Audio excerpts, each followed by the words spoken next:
CFAX Victoria. An iHeart radio station. If it's happening, It's here. CFAX 1070.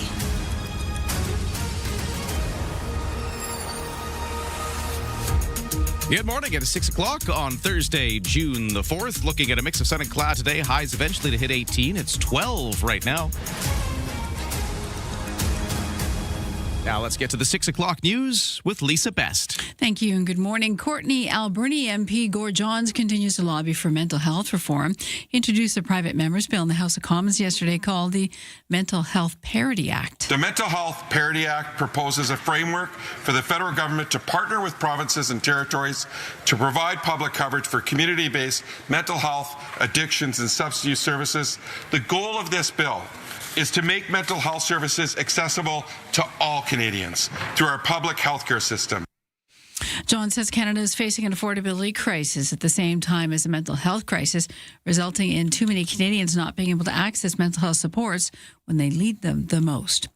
A man convicted here in BC of the brutal slaying of his 3 young children nearly 20 years ago has been granted a conditional discharge. Alan Schoenborn was found not criminally responsible in 2010 for the stabbing and smothering of his 3 children at their home in Merritt, BC in 2008. The BC Review Board now says his discharge comes with several conditions. They include attending a psychiatric clinic for treatment, keeping the peace, and not possessing or using drugs or alcohol. He must also return to the Forensic Psychiatric Hospital in Coquitlam, BC, if his mental state is called into question. The board says it will give reasons for its decision in due course. Aaron Sousa, The Canadian Press. The CRD, in conversation with BC Conservation Office Services, responding to calls about encounters with bears in local parks, has been enough for them to temporarily close 3 trails in the C2C Regional Park. Due to activity, current closures are the Sword Fern Trail, Stonecrop 2, and Stonecrop 3. Zook Road was closed in the town centre for a couple hours late yesterday afternoon to allow fire crews locally to battle a blaze that broke out on Felton Lane. Traffic detoured to neighbouring streets. No word on any injuries, but we'll bring you an update on that as soon as possible. View Royal Council is moving forward with a feasibility assessment for a potential primary care clinic. Staff have been asked to examine governance options, partnership opportunities, funding strategies, operational consideration, of course, capital requirements is in there, including preparation of cost estimates to support future grant applications. The proposed clinic would focus on attaching View Royal residents without a family physician or nurse practitioner to ongoing primary care, helping reduce reliance on walk-in clinics and emergency departments. Council's direction did not establish a clinic at this point.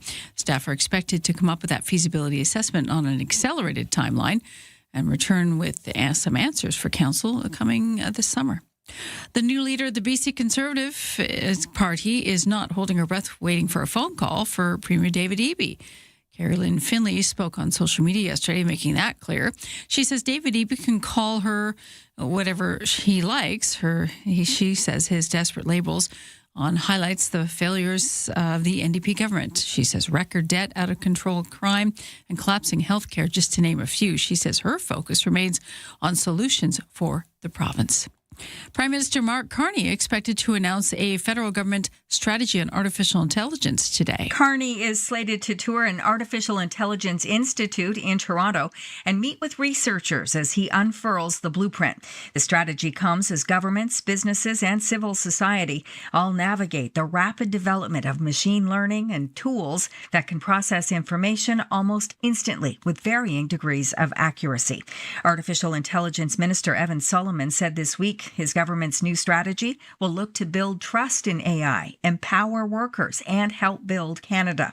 The federal government has said new privacy and online safety laws will be an important element of building that trust. Karen Rebo, The Canadian Press. Stateside, the House representative delivering a rare rebuke to the U.S. president over the war with Iran, which is now past day 95, passing a resolution directing him to stop U.S. military action unless he gets approval from Congress.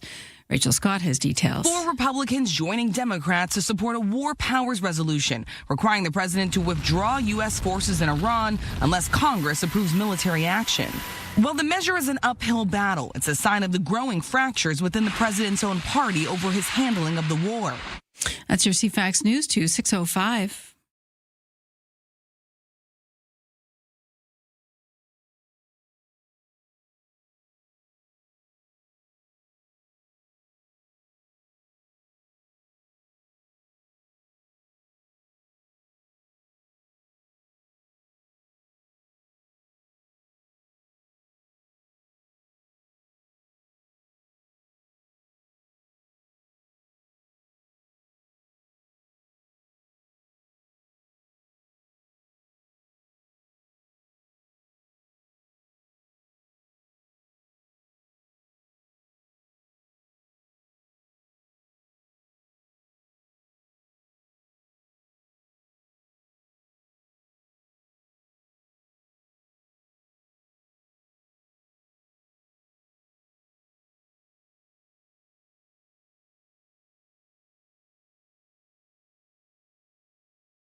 Your CFAX 1070 news poll question this morning. We're asking, do you agree with the City of Victoria enforcing a 72-hour parking limit on streets where no time limit is posted?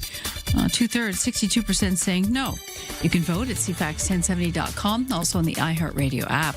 I'm Lisa Best, your news time, 6:06. Thanks, Lisa. Good morning. Welcome to Thursday. It is going to be a mix of sun and cloud, highs of 18. Right now we've got 12 here in Esquimalt, where we're broadcasting from. We'll get you a full forecast in just a moment, but right now let's talk about the sports. Locally, Victoria Harper Cats in action again last night. They had a comeback attempt after falling behind 9-2 early in the game against the Edmonton Riverhawks, but in the end, they didn't quite pull it off. The Riverhawks win it 13-11. Now, Victoria won the opening game of this three-game series. That was the middle one. And then today, they're playing again, but it's like at 11 in the morning. They're doing a game timed for school children to come, classes and whatnot to come by. So that's why it's so early. But yeah, that's coming up today as the Harper Cats and the Riverhawks go at it again. The Carolina Hurricanes will look to even up the Stanley Cup final when they host the Vegas Golden Knights tonight in Game 2 action. Vegas snatched away home ice advantage from the Hurricanes with a 5-4 win in Game 1 on Tuesday. The best-of-7 series will head back to Vegas for Games 3 and 4. The New York Knicks winning streak lives on, and they struck first in the NBA Finals. The Knicks erased a 14-point second-half deficit to beat the San Antonio Spurs 106-95 in Game 1 of the Finals. Oh, and we started with baseball. Let's end with baseball, this time in the majors. The Toronto Blue Jays are set to play the finale of their three-game series against the Braves in Atlanta tonight. Toronto lost 7-3 last night. Toronto acquired right-hander pitcher Simeon Woods Richardson, by the way, from the Minnesota Twins in exchange for cash considerations last night as well. The 25-year-old was designated for assignment by Minnesota on Saturday. And the Seattle Mariners losing 7-1 to the New York Mets last night. There's your sports. It's 6:08.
CFAX Morning Show brought to you by Thrifty Foods. Right now, Scene Plus members save 40% off fresh BC boneless, skinless chicken breasts. And that offer ends June 10th.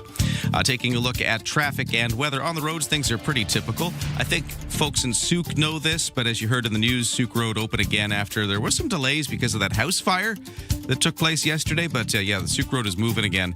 I know that caused a lot of trouble getting in and out yesterday afternoon, but no issues right now for anywhere as far as I can see. Traffic is looking pretty normal for early in the 6 o'clock hour on a Thursday. We've got a good BC Ferry schedule as well with a 7 o'clock sailing coming up. Lots of room left on it from Swartz Bay to Tsawwassen.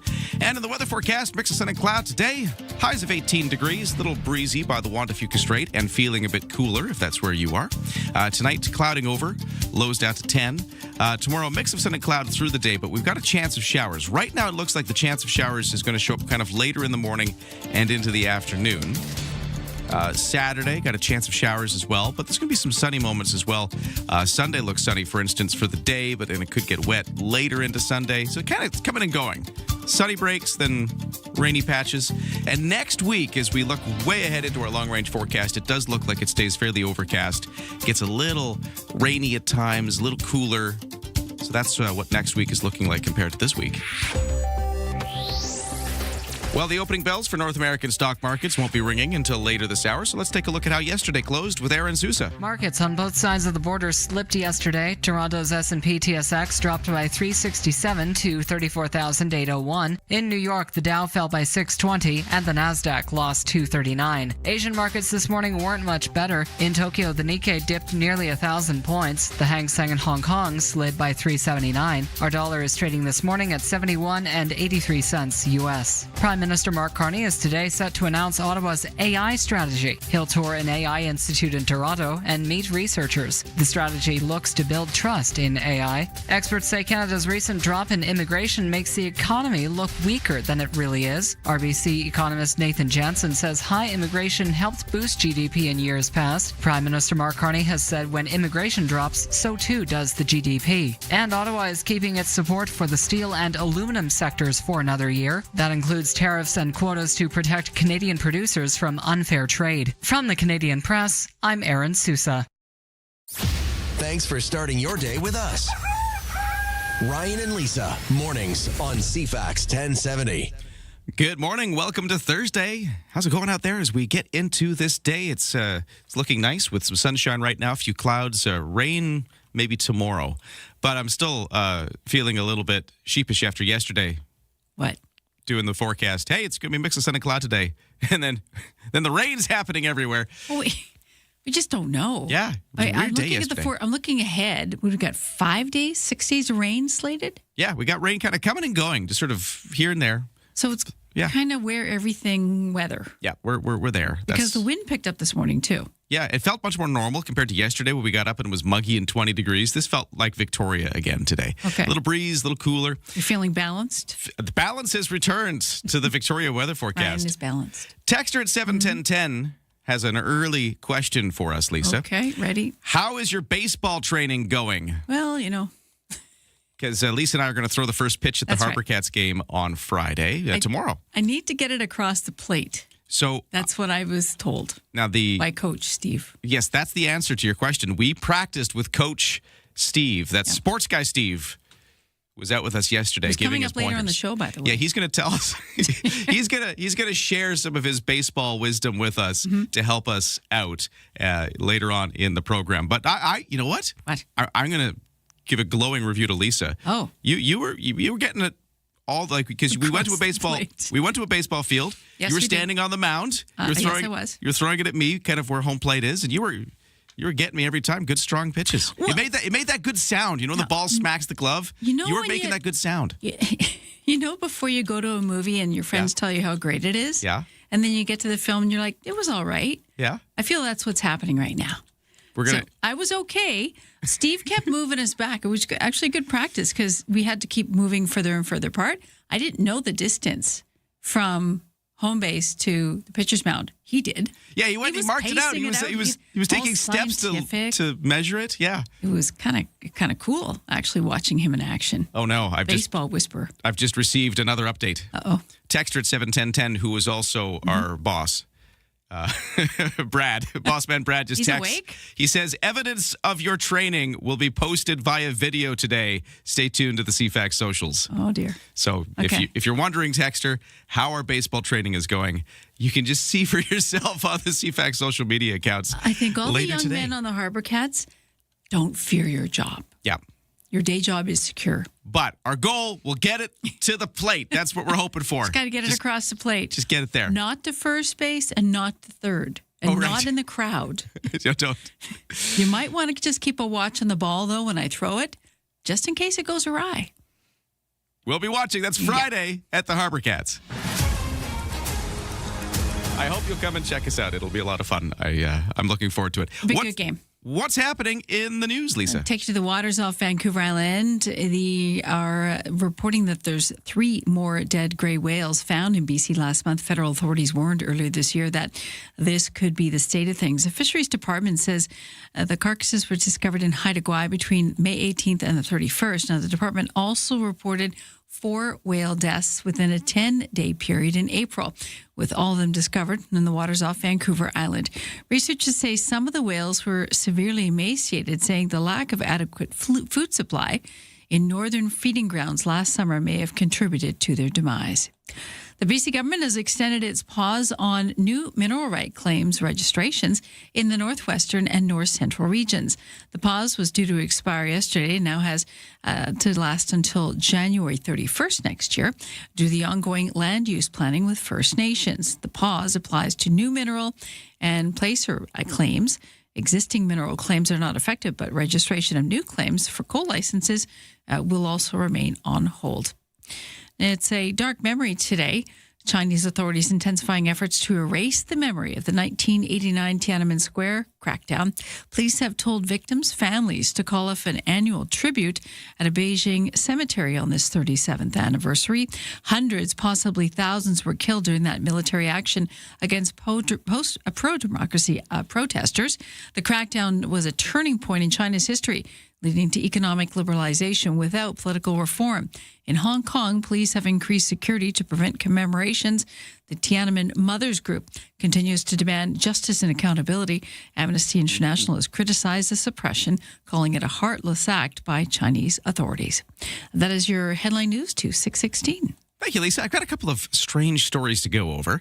There's some flag controversy in Vancouver surrounding the World Cup, the FIFA games that are coming. I want to talk about this and get your thoughts. And then also, Victoria has made it on another list of top cities. Yes. Top cities for being forgetful. Yeah. We'll tell you why and what we're forgetting in just a moment.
It's 6:20 here on Thursday, and the CFAX Morning Show is brought to you by Coastal Heat Pumps for a comfortable home no matter the season and big savings on your heating bill. Talk to Coastal Heat Pumps, designed for comfort, the South Island's Elite Plus Fujitsu Air Stage dealer. On the roads, no crashes, no accidents. Everything's clear on Souk Road in Souk after that fire yesterday, house fire they were dealing with for a lot of the afternoon that caused some backups. No remnants of that this morning as you head out onto the roads in Souk. And for the BC ferries, no sailing waits right now. 7 o'clock sailing is looking clear. Lots of vehicle deck space left at this time. And in the weather forecast, mainly sunny today, although it'll cloud over a little bit later on. And we're going to get a bit breezy off the Juan de Fuca Strait. So the high will be 18, but it's going to feel cooler by the breezy Juan de Fuca Strait. Typical story. Tonight, clouding over, lows down to 10. Tomorrow, we'll have a chance of showers kind of later into the morning, into the early afternoon. Maybe some sunny breaks, though, tomorrow as well. So a bit of a mix. We've kind of got that continuing through the weekend. Saturday, Sunday, looking like we'll have some sunny moments. We'll have some rainy moments, maybe. And next week, much the same. The temperature's definitely cooling off. High temperatures tomorrow of about 15. It's about 16 on Saturday. And it kind of stays in that mid-teens as a high temperature for the next few days into next week. So certainly cooling off after what we had the last couple of days. In the kitchen, in the car, and at the office. Ryan and Lisa, mornings on CFAX 1070. Take us with you. Listen live on the free iHeartRadio app. Couple of stories I want to talk about and get your opinion on. A Vancouver area ski resort is trying to get into the spirit for the World Cup of soccer that Vancouver will be hosting. So they have unveiled what they say is the largest Canadian flag ever made. Wow. That sounds pretty patriotic. Very patriotic. What size is it? Well, actually, I don't have the dimensions. Oh. They claim it's the biggest. Okay. And they say it's the what resort is this? This is So many Grouse. questions. Okay, Grouse. Okay. Yeah, Grouse Mountain. So very visible. And well, that's the thing. Like, they're so visible from Vancouver. If you go to Vancouver, look north, you look at the North Shore Mountains and a bunch of ski resorts up top. So Grouse, one of those ski resorts, has, they said, made the biggest Canadian flag ever, and they're going to display it at the ski resort up there, but it'll be very visible from down in the city. That's Well, the I whole. like that. It sounds like a great idea, right? But there's some controversy. Okay. Here's the thing. What they're doing is they're laying it out on the cut, which is a ski run. Yes, they are. So it's laying Flat. It's not flat flying. Yeah, it's not flying. on the ground. It is 160 meters by 80 meters. Oh, you looked it up. Thank Yes, you. I didn't did. have that. Well, it's good to know because actually the photos of it's pretty massive. Yeah, it is humongous. It's a parking lot for sure. But the ground is the important part there. Right. That apparently breaks flag etiquette laid out by the federal That's government. right. Most countries would say lay the flag on the ground. We're going to have a problem with that. Yeah, because It's disrespectful. you're never supposed to touch the ground, even if it's flying on a pole. It's never supposed to be big enough that it That's can right. kind of like hit the ground. That's That's right. a That's no-no. why they take it and they fold it up rather than put it on the ground first. Grouse Mountain Resort Senior Director of Marketing Adam Rootman says that it is his understanding that it was okay for the flag to be displayed on the ground. You know, Grouse Mountain, we're just excited about supporting the home squad during the World Cup and hoping that guests who come into the city will come up to Grouse to enjoy our authentic Canadian experiences that we have here. So is this does this get a pass because it's really cool, or do you think it should be following the flag etiquette of Canada and most countries? He did say it's to draw attention to Grouse Mountain, right? Yeah. So it's I like it. I like the idea of it. It is our flag etiquette, and we don't put our flag on the ground. So there's no way they could fly this thing the size of it. It's the size of a parking lot. So do we let it lie? That's a good question. Yeah. Anyways, I just thought that was curious. What do you think? I don't know. Could we just bend the rules and be like, this is kind of cool. It's the only way to display this humongous flag. Maybe they get a pass, or should they follow the etiquette? I don't know. Well, it's like the recently the fundraiser, the raffle of FIFA tickets. That also came up. Yeah, and they were told, $2,300 is what they had raised for a pair of FIFA tickets, and then FIFA came in with a 9-page lawyer's letter saying, you can't raffle our tickets. I found that curious as well. That was there was a charity in Vancouver Yes. that was trying to raffle off these For good these cause. World Cup tickets. But I Yeah. guess FIFA's got some pretty strict rules about things. So does Parliament, apparently. Yeah. So hey, rules all over the place for this. Now I want to just talk about this forgetful Victoria thing. Yes. Is that okay? Oh, yes, absolutely. But feel free to text us about the I kind of flags. triggered over that story, actually. Right, because we've made it on a list of most forgetful cities in Canada. We're not number one, but we're on the list. We come in just behind Regina and just ahead of St. John's, Newfoundland. Strange, right? Yeah. I would think it would be Toronto. I guess they do it per capita, depending Yeah, on it's what per we've capita. lost. But still, Regina's forgetful? Okay. Yeah, so Saskatoon was number one, then Windsor, then Yeah. Regina, and Okay. then Victoria. But And why? this is Uber only, Yes. right? I was going to say, why? Who's deciding that we're forgetful? What is the metric Oh, here? okay. Well, the metric is Uber, the, ride-hailing company. Yes. They have put this together based on people forgetting stuff in their ride. You leave your taxi, or in this Oh, case, yes. your Uber, and you've left stuff behind. Apparently, that happens the most in cities like Victoria. And they got a bunch of stats on this. For instance, Victoria's most forgetful day of the year apparently is December 20th. I found that wild they could actually get it down to specifics. But that tracks. You're so stressed out by Christmas. You've been going all over the place for True. shopping. Like You're they say, leaving stuff December behind. 21st is one of the busiest days of the year in general Yeah. because everyone is clamoring to get ahead of Christmas or the holidays or whatever you celebrate. But they actually got it down to the hour as well. Yeah. Oh, what was the hour? The hour was 1 a.m. on Sunday, I believe. 1 a.m. on Sunday. What happens at 1 a.m. on Sunday? Why is that the most forgetful hour? Oh, I don't know. Saturday the bar lets out? Now you might have seen this, so maybe this is you'll be able to just get this question, no problem. But do you have any guesses for what were the items most forgotten in these Ubers? Small, ubiquitous things we carry. Yeah. Yeah. Like your phone. Yeah. That was number one. I could see Forgetting that. your phone Of course. in the Uber.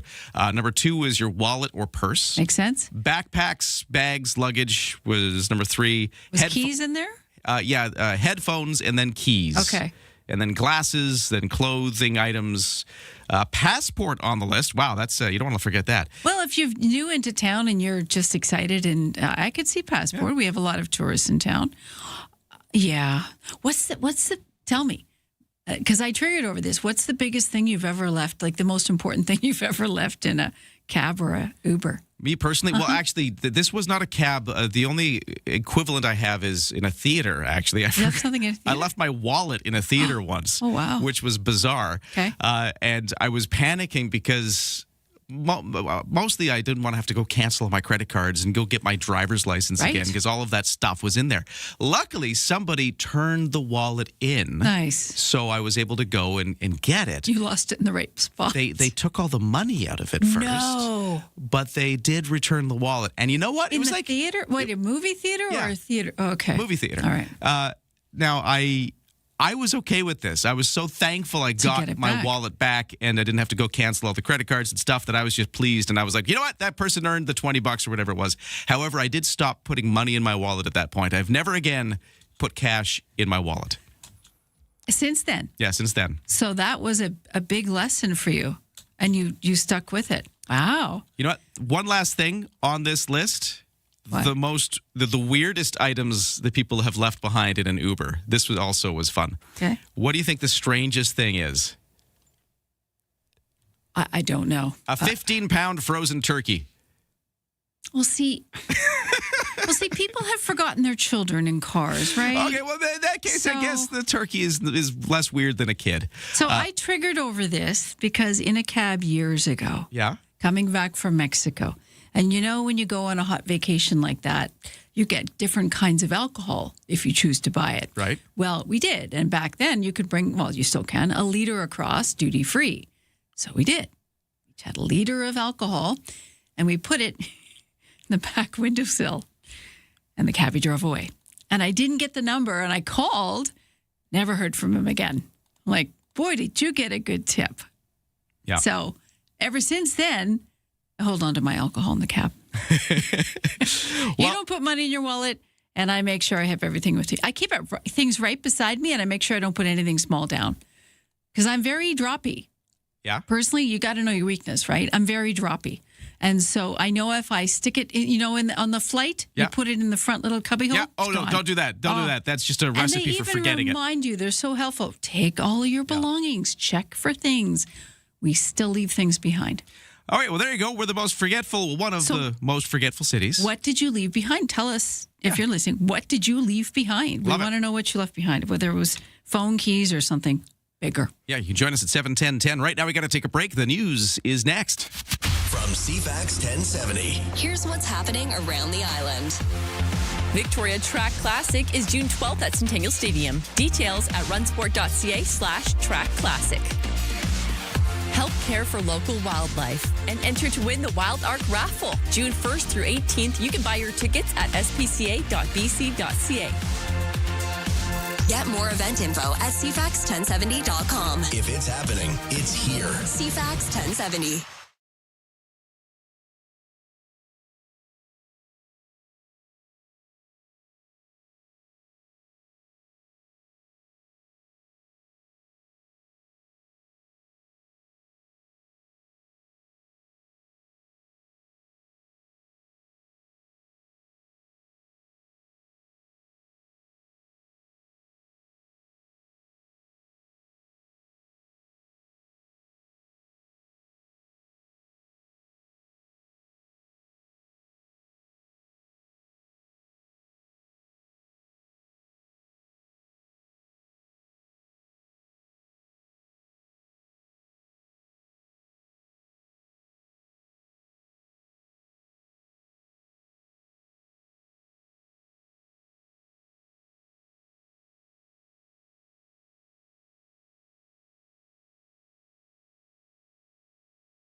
CFAX Victoria. An iHeart radio station.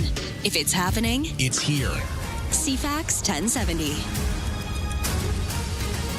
Good morning, 6:31 on Thursday, June 4th. We're looking at a mix of sun and cloud. Temperatures getting up to a high of about 18 degrees, cooler by the water. It's 12 right now. We'll get you a full forecast in a moment. Right now, here is the news with Lisa Best. Thanks, Ryan. Good morning. BC entering fawn season. If you haven't noticed, there's a lot of deer being very possessive lately around Greater Victoria for sure. The province's Conservation Office Service warning residents to stay away from young deer seen alone in the wild. That's if you see them. Usually you see the mother who can be frantic around you. The service says that the fawns may appear cute and defenseless, but it's common for deer to leave them for hours while the mother is foraging for food.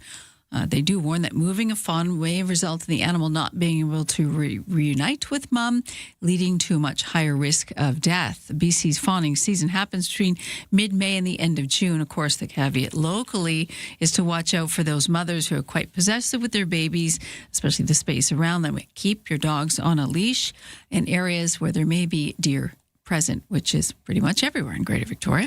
The Capital Regional District BC Conservation Office Service also responding to calls about bear sightings. 3 trails in the C2C Regional Park are now temporarily closed due to bear activity. Current closures: Sword Fern Trail, Stone Crop 2, and 3 are off limits to make sure that you don't have a run-in.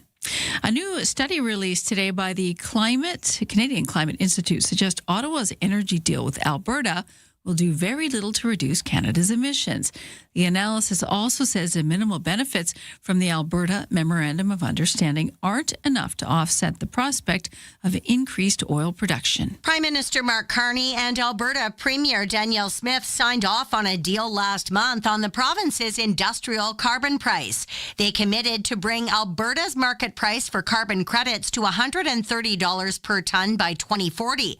The study says the system isn't designed to get market prices to that floor. Study also suggests there is likely to be an oversupply of lower cost credits after 2030.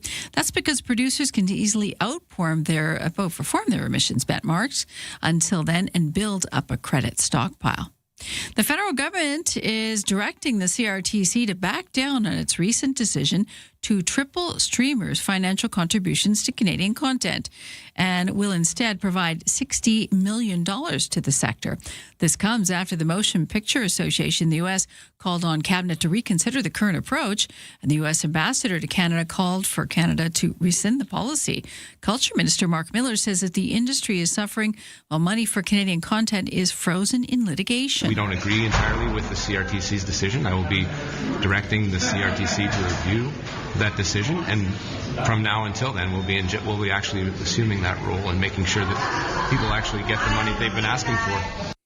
Last month, the CRTC said that it would require larger streaming services like Netflix to contribute 15% of their Canadian revenues to CanCon. It made the decision as part of its work to implement the Online Streaming Act.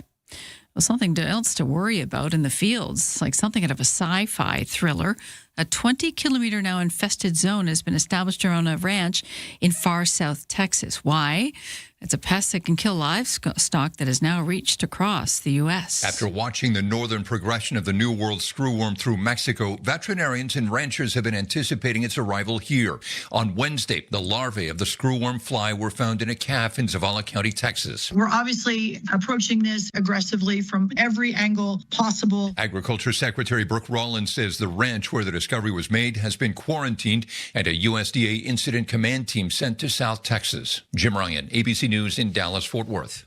And Amazon is unveiling a new AI robot that obeys verbal commands. The global online retailer revealed its new mobile robot at an Amazon fulfillment center near London and said the next generation Proteus can respond to conversational prompts. The vice president of Amazon Robotics said, "You tell it what needs to be done, and it figures out the priority, the route, and the timing." The new Proteus will be rolling through Amazon fulfillment centers across Europe starting early next year. The current Proteus models are being used in 25 U.S. warehouses, where it operates only in the docking areas. I'm Michael Kastner. That's your CFAX News at 6:36.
Your CFAX 1070 news poll question this morning. We're asking, do you agree with the City of Victoria to enforce a 72-hour parking limit on streets where no time limit is currently posted? 62% say no, they don't like the idea.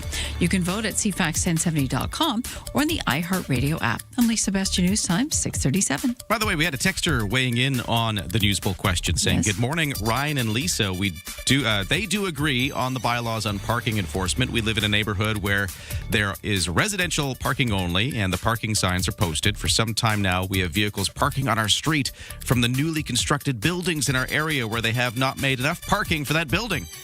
We also have several vehicles parked for several days without moving them. It's getting ridiculous to have to phone the city to issue parking tickets. That's a problem I find in the summer months, like starting this month through September, when people come into town and they'll leave their vehicles on the street for a week. And if you live in tight areas like James Bay, Fairfield, Oak Bay, even parts of Esquimalt, it can be very difficult because suddenly where you normally park as a resident, you've got another vehicle sitting there for a week or two. Yeah. Thanks for weighing in at 7-10-10. We love it when you join the conversation. People are also weighing in on a couple of the other things we're talking about today. The giant flag on Grouse Mountain. Do you think it's cool, or do you think it's breaking the rules by being on the ground? And also, have you forgotten something in a taxi or Uber or whatever? What have you forgotten, more like? What is it that you forget? We've all done it. Or have forgotten. I've got a couple of answers to that as well. Cool. So many more responses at 7-10-10 to get to right after we do the sports. And we will start with the Victoria Harbour Cats. They were in action last night. It's the middle game of 3 against the Edmonton Riverhawks. A loss last night for the Harbour Cats, 13-11, but kind of an exciting comeback attempt because the Riverhawks got an early lead of 9-2, and then they almost stormed back. In the end, that 13-11 score went in the favor of the Riverhawks. Those two teams play the third game now after splitting the first two. Today, it's like 11 o'clock start, but it's timed for the school kids. A bunch of school kids will be coming in to watch the Harbour Cats game in the middle of the day today. For the Blue Jays, they are set to play the finale of their 3-game series against the Braves in Atlanta. Toronto lost 7-3 last night. Also, Blue Jays with a bit of news yesterday off the field. They acquired right-handed pitcher Simeon Woods Richardson from the Minnesota Twins in exchange for cash considerations. The 25-year-old was designated for assignment by Minnesota on Saturday. New York Mets defeating the Seattle Mariners as well. 7-1 the score for the Mets. Stanley Cup playoffs continue. The Carolina Hurricanes will look to even up the final series when they host the Vegas Golden Knights tonight in Game 2 action. Vegas snatched away home ice advantage from the Hurricanes with a 5-4 win in Game 1 back on Tuesday. And in the NBA, the New York Knicks winning streak lives on. They struck first in the NBA Finals. The Knicks erased a 14-point second-half deficit to beat the San Antonio Spurs 105-95 in Game 1 of the Finals.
CFAX Morning Show brought to you by Bluebird Cabs. Need a cab? Download the new Bluebird Cabs app at Bluebird Cabs Ltd. They're proudly local and Canadian-owned and run since 1946. And when you take that Bluebird cab, make sure you remember your phone, your wallet, your 15-pound frozen turkey, all those things that apparently Victoria forgets a lot.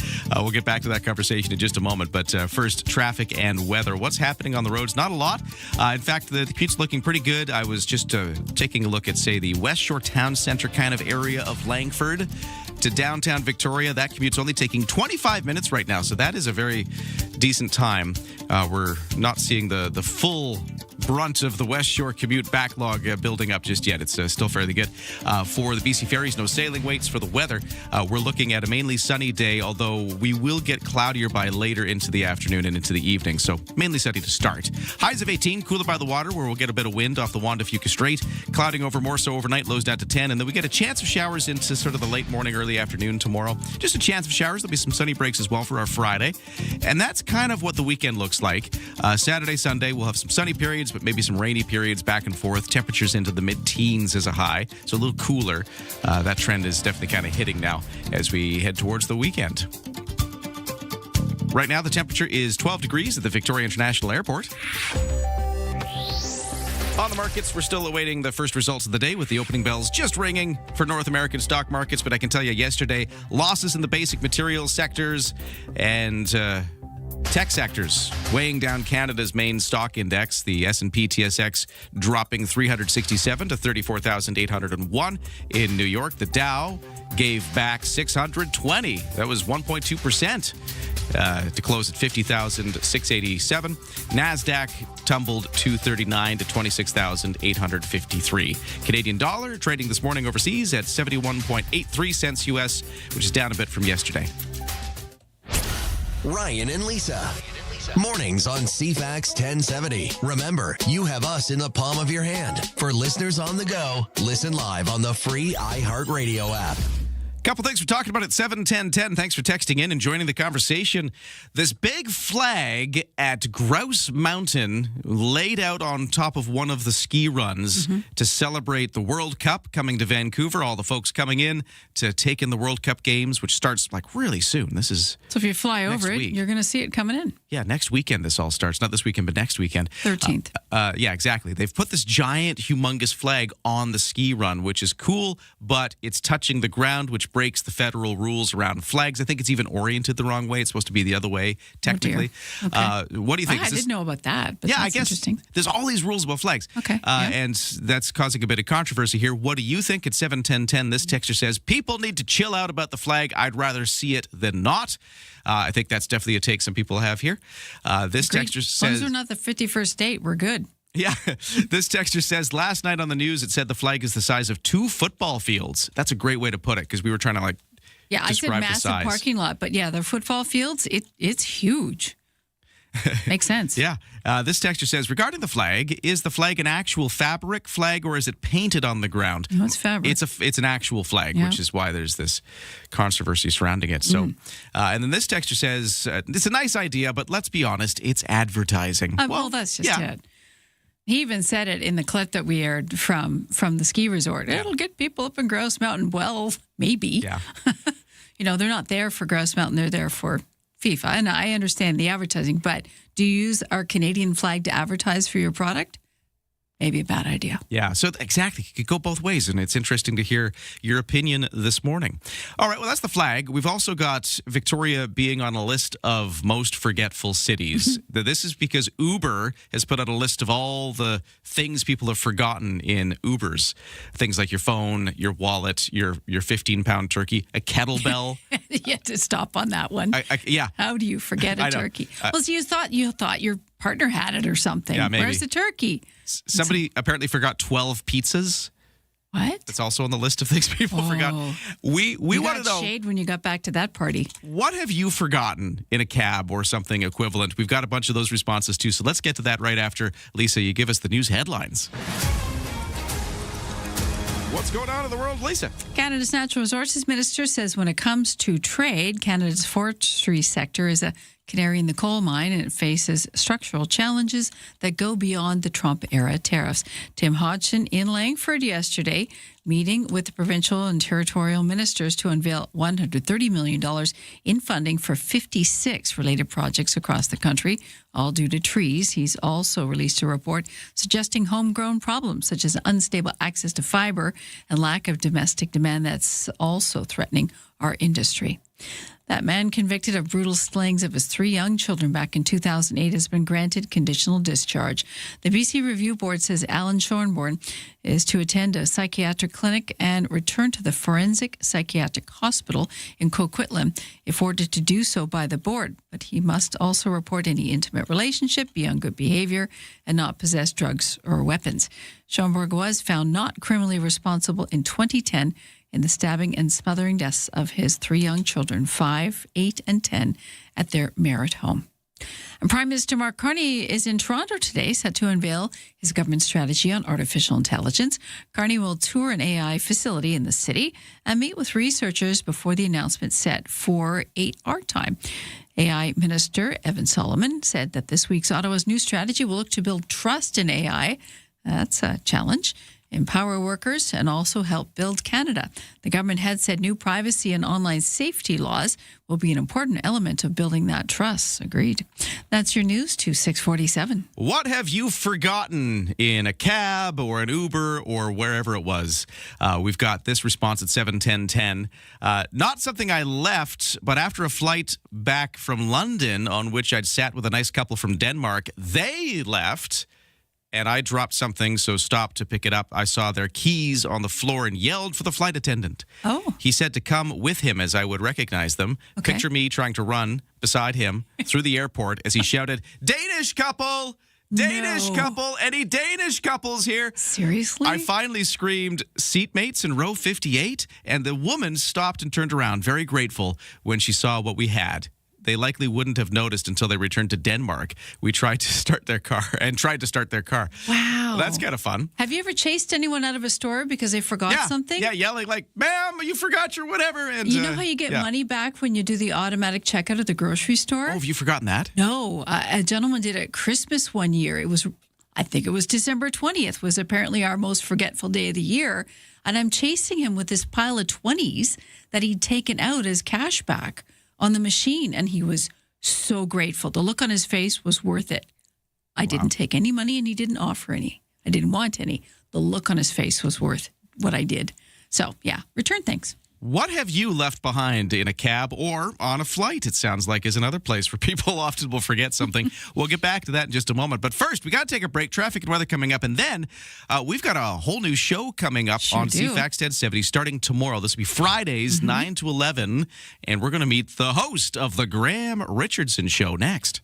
The Royal BC Museum presents Ancient Egypt, Obsessed with Life, an immersive exhibition exploring ancient Egyptian rituals, beliefs, and artistry. And CFAX wants to send you. Listen to Mornings with Ryan and Lisa on CFAX 1070 for your chance to play Ancient Egypt Trivia. You could win 4 tickets to the exhibition, 4 tickets to IMAX, plus a dining card. Ancient Egypt, Obsessed with Life, open soon at the Royal BC Museum. More info at cfax1070.com.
CFAX 1070 traffic and weather. Morning show all brought to you by Thrifty Foods. Right now, Seton Plus members save 40% off fresh BC boneless, skitless chicken breasts.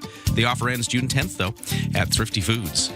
On the roads, no crashes or accidents to report at this time for major routes across Greater Victoria. We do have about a 30-minute commute time from Langford, downtown Langford, right into downtown Victoria, which is really not so bad compared to some points on the week.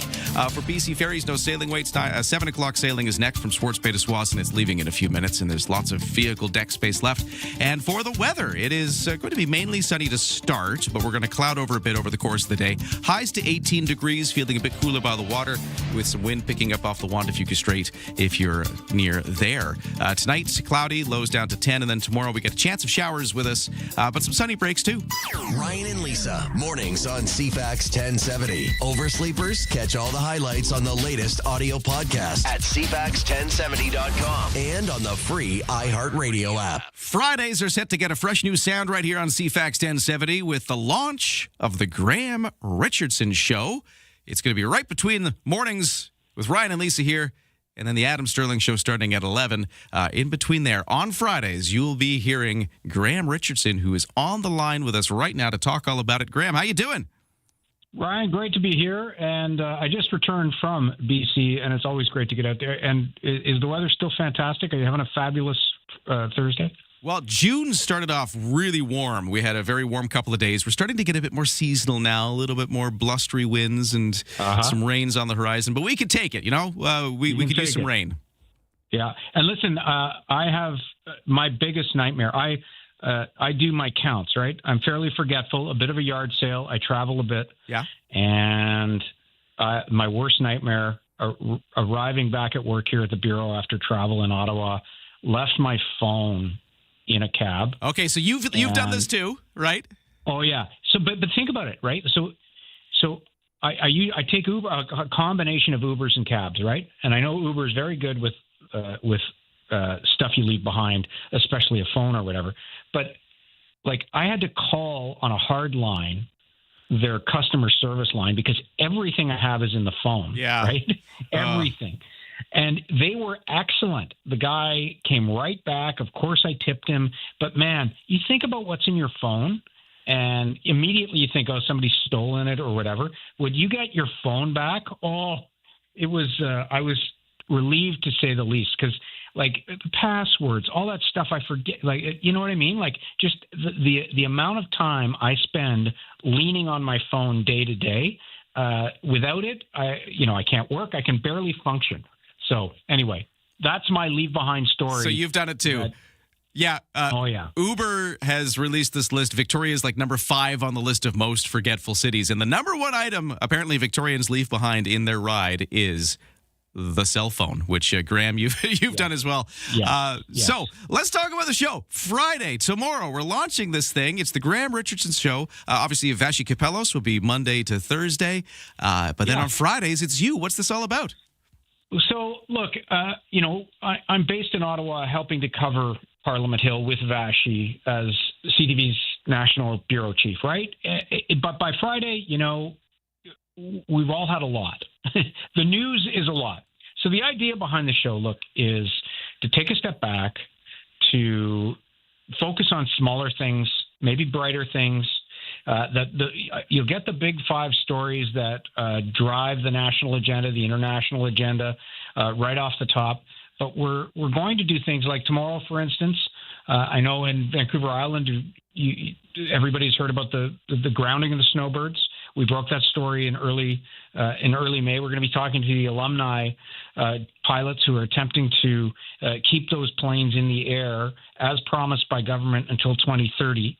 The government has decided that they just can't do it, and they're going to ground them after the 2026 season. So they're talking about a farewell season, and the pilots are not happy, the ones who are flying, but they can't say anything, but the alumni can.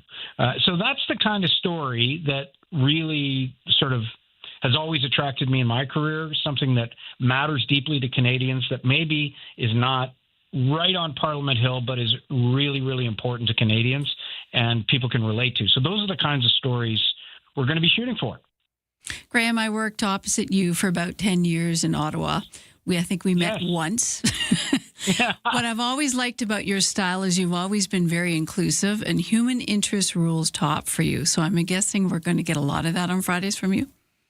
We are. Thanks, Lisa. Appreciate that. And yes, look, I like stories, small stories that say larger things. You know, and one of my mentors, Bob Fife, is retired from the Globe and Mail. And when he started here on Parliament Hill in the 70s, he said that 80% of the stories were covered and 20% of the stories were not covered. And now it's reversed. 80% of the stories are not covered and 20% of the stories are covered for a variety of reasons. Not nefarious. Usually it's math. There aren't as many reporters. So as you both know, radio allows you to jump in, allows you to simply talk to people in a clear and connected way, which is what I love about the medium. I'm a television person, but I feel free in radio because you have so much space and so much time, and it's in many ways easier to do, but it's also more connected to people when they're listening, which is what I love about it.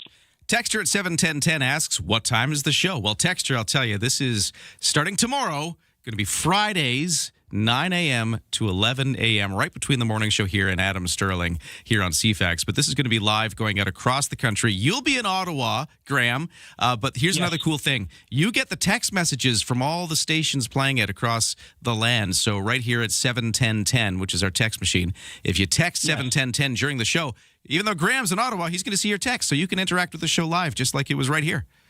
And advance apologies, especially for my Western family and friends, if I screw up the time zone. But, you know, Central Canadians, we all know, right? Yeah. So 9 to 11. 9 to 11, our time, right here in Victoria. Graham Richardson, it's the Graham Richardson Show, starting tomorrow on Fridays, 9 to 11. It's great to get you here, and hopefully we'll talk again, too, but we'll definitely be listening tomorrow. Anytime, guys. Thanks so much. Thank you. 7 o'clock news coming up next on CFAX 1070.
CFAX Victoria. An iHeart radio station. If it's happening, it's here. CFAX 1070. It's 7:01 on Thursday, June 4th. Good morning. Thanks for joining us here on CFAX as we get into the day, which we'll start off with a mix of sun and cloud, clouding over a little bit and getting a bit breezy off the Wanda-Fuca Strait. We'll tell you all about it in detail in a moment, right after the 7 o'clock news, which starts now. And here is Lisa Best. Bit of a flag flap. Metro Vancouver Ski Resort is showcasing its support for Canadian men's soccer team in the World Cup. First game, June 13th, they've unveiled what they claim is the largest Canadian flag ever made. The flag is spread out over the ski run on Grouse Mountain called the Cut. It's clearly visible across the Burrard Inlet in Vancouver. BC company Blast Media Print made the flag, which is about the size of 2 football fields. It is massive. Grouse Mountain says certification by Guinness World Records as the largest flag ever displayed on a mountain is imminent, although it may be breaching federal etiquette, which dictates that national flags should never touch the ground.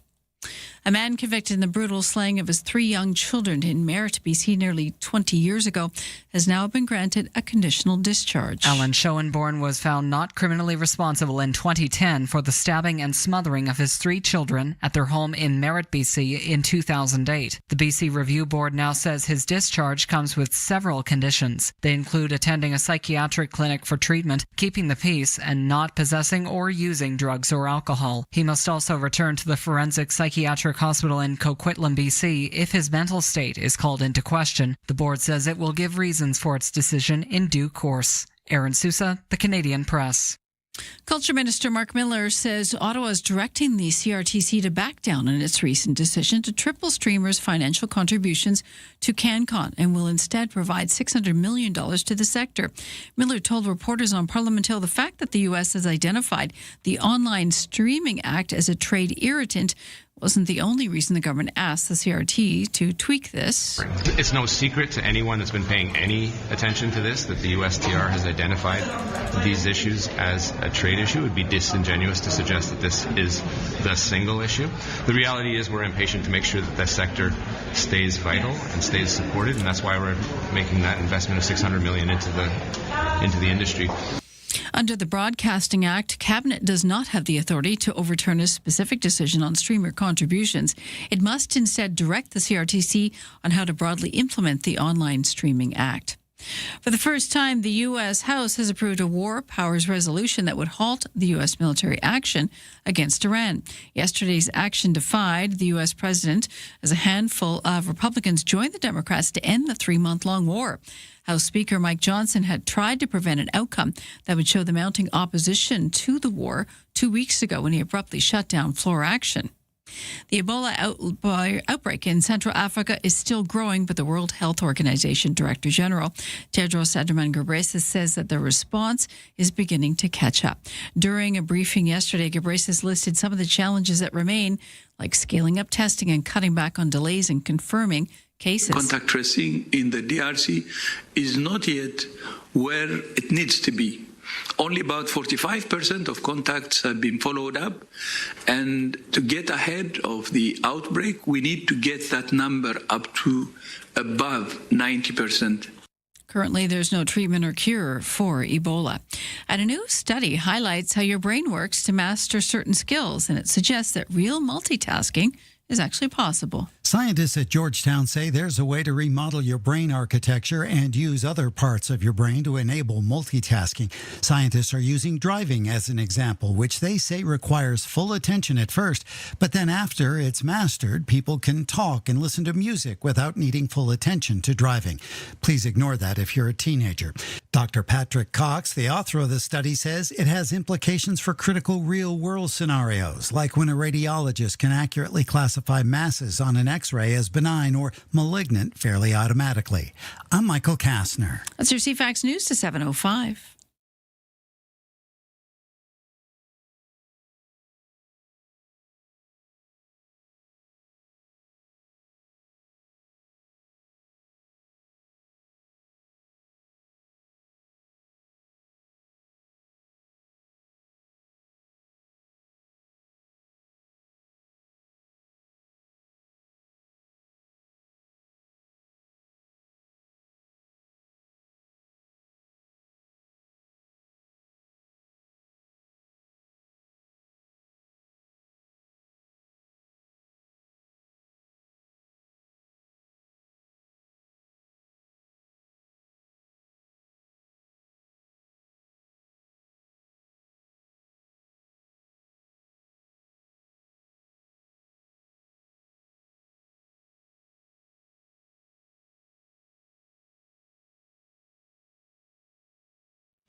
Your CFAX 1070 news poll question this morning. We're asking you if you agree with the City of Victoria enforcing a 72-hour parking limit on streets where no time limiter signs are posted. On our Twitter page, almost 86% are saying no. That number is 62% on our CFAX 1070 website. You can also vote at the iHeartRadio app. I'm Lisa Best, your news time, 7:07. And weighing in on that point, Lisa, another texter saying, hi, it's a great idea to enforce parking to 72 hours. I call Saanich bylaw almost once a week for people parking their campers and sleeping in their campers. Yeah. Interesting. Well, and you can't live in a vehicle on the street. That's part of the bylaw. Yeah. So unfortunately, I think, having a place set up for campers to go, but that's a larger discussion. But yeah, when you just park it on the street and you stay there for 2 weeks, that's a problem for local residents. Well, let us know what you think. CFAX1070.com. Find the news poll there. The other thing texters are weighing in on is, what have you forgotten? What weird item have you forgotten in a cab? Maybe an Uber ride, maybe a flight on a plane seat. We've got Uber saying that we are the 5th most forgetful city in Canada here in Victoria for doing just that. What have you forgotten? We're going to get back to those texts in just a moment. Right now, though, let's take a look at CFAX 1070 Sports. Hey, the NHL playoffs, the finals underway again. Let's talk about it. We've got the Carolina Hurricanes looking to even up the Stanley Cup final when they host the Vegas Golden Knights tonight in Game 2 action. Vegas snatched away home ice advantage from the Hurricanes with a 5-4 win back in Game 1 on Tuesday. The best-of-7 series will head back to Vegas for Games 3 and 4. And the other playoff going on, the New York Knicks winning streak living on. They struck first in the NBA Finals. The Knicks erased a 14-point second-half deficit to beat the San Antonio Spurs 105-95 in Game 1 of the Finals. Local baseball, Victoria Harper Cats with a comeback attempt that just came up short last night against the Edmonton Riverhawks. It was a 13-11 loss. The Riverhawks had an early 9-2 lead, though, and the Harper Cats almost got back, but just came up short with that 13-11 final score. So that means the Harper Cats have won.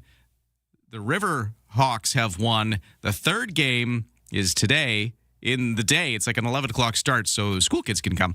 It's timed for that, and that'll be the third match of that. And then the Harper Cats will be switching over to Kelowna for a 3-game series starting tomorrow. And on Friday, the first game of that set, Lisa and I are going to be throwing out the first pitch. So hopefully you'll come out to the game and and watch us hopefully throw the ball all the way to home plate and not just halfway, which is a big risk.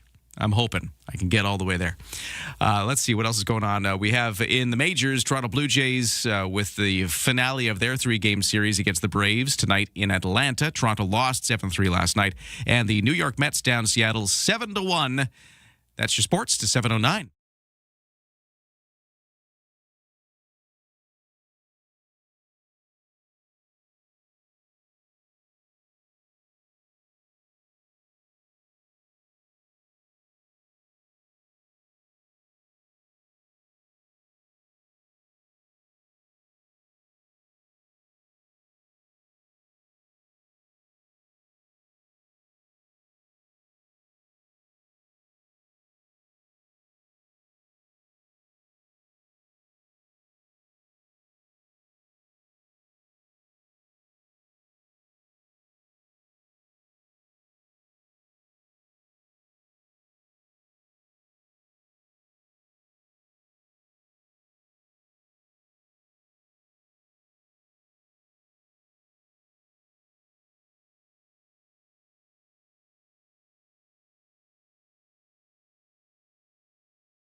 CFAX 1070 traffic and weather at 7:10 on a Thursday morning. Things are looking fairly typical for the commute. No crashes at this time. If you're in Souk, no residual problems as far as we understand from that big house fire that took place right in the center of Souk yesterday.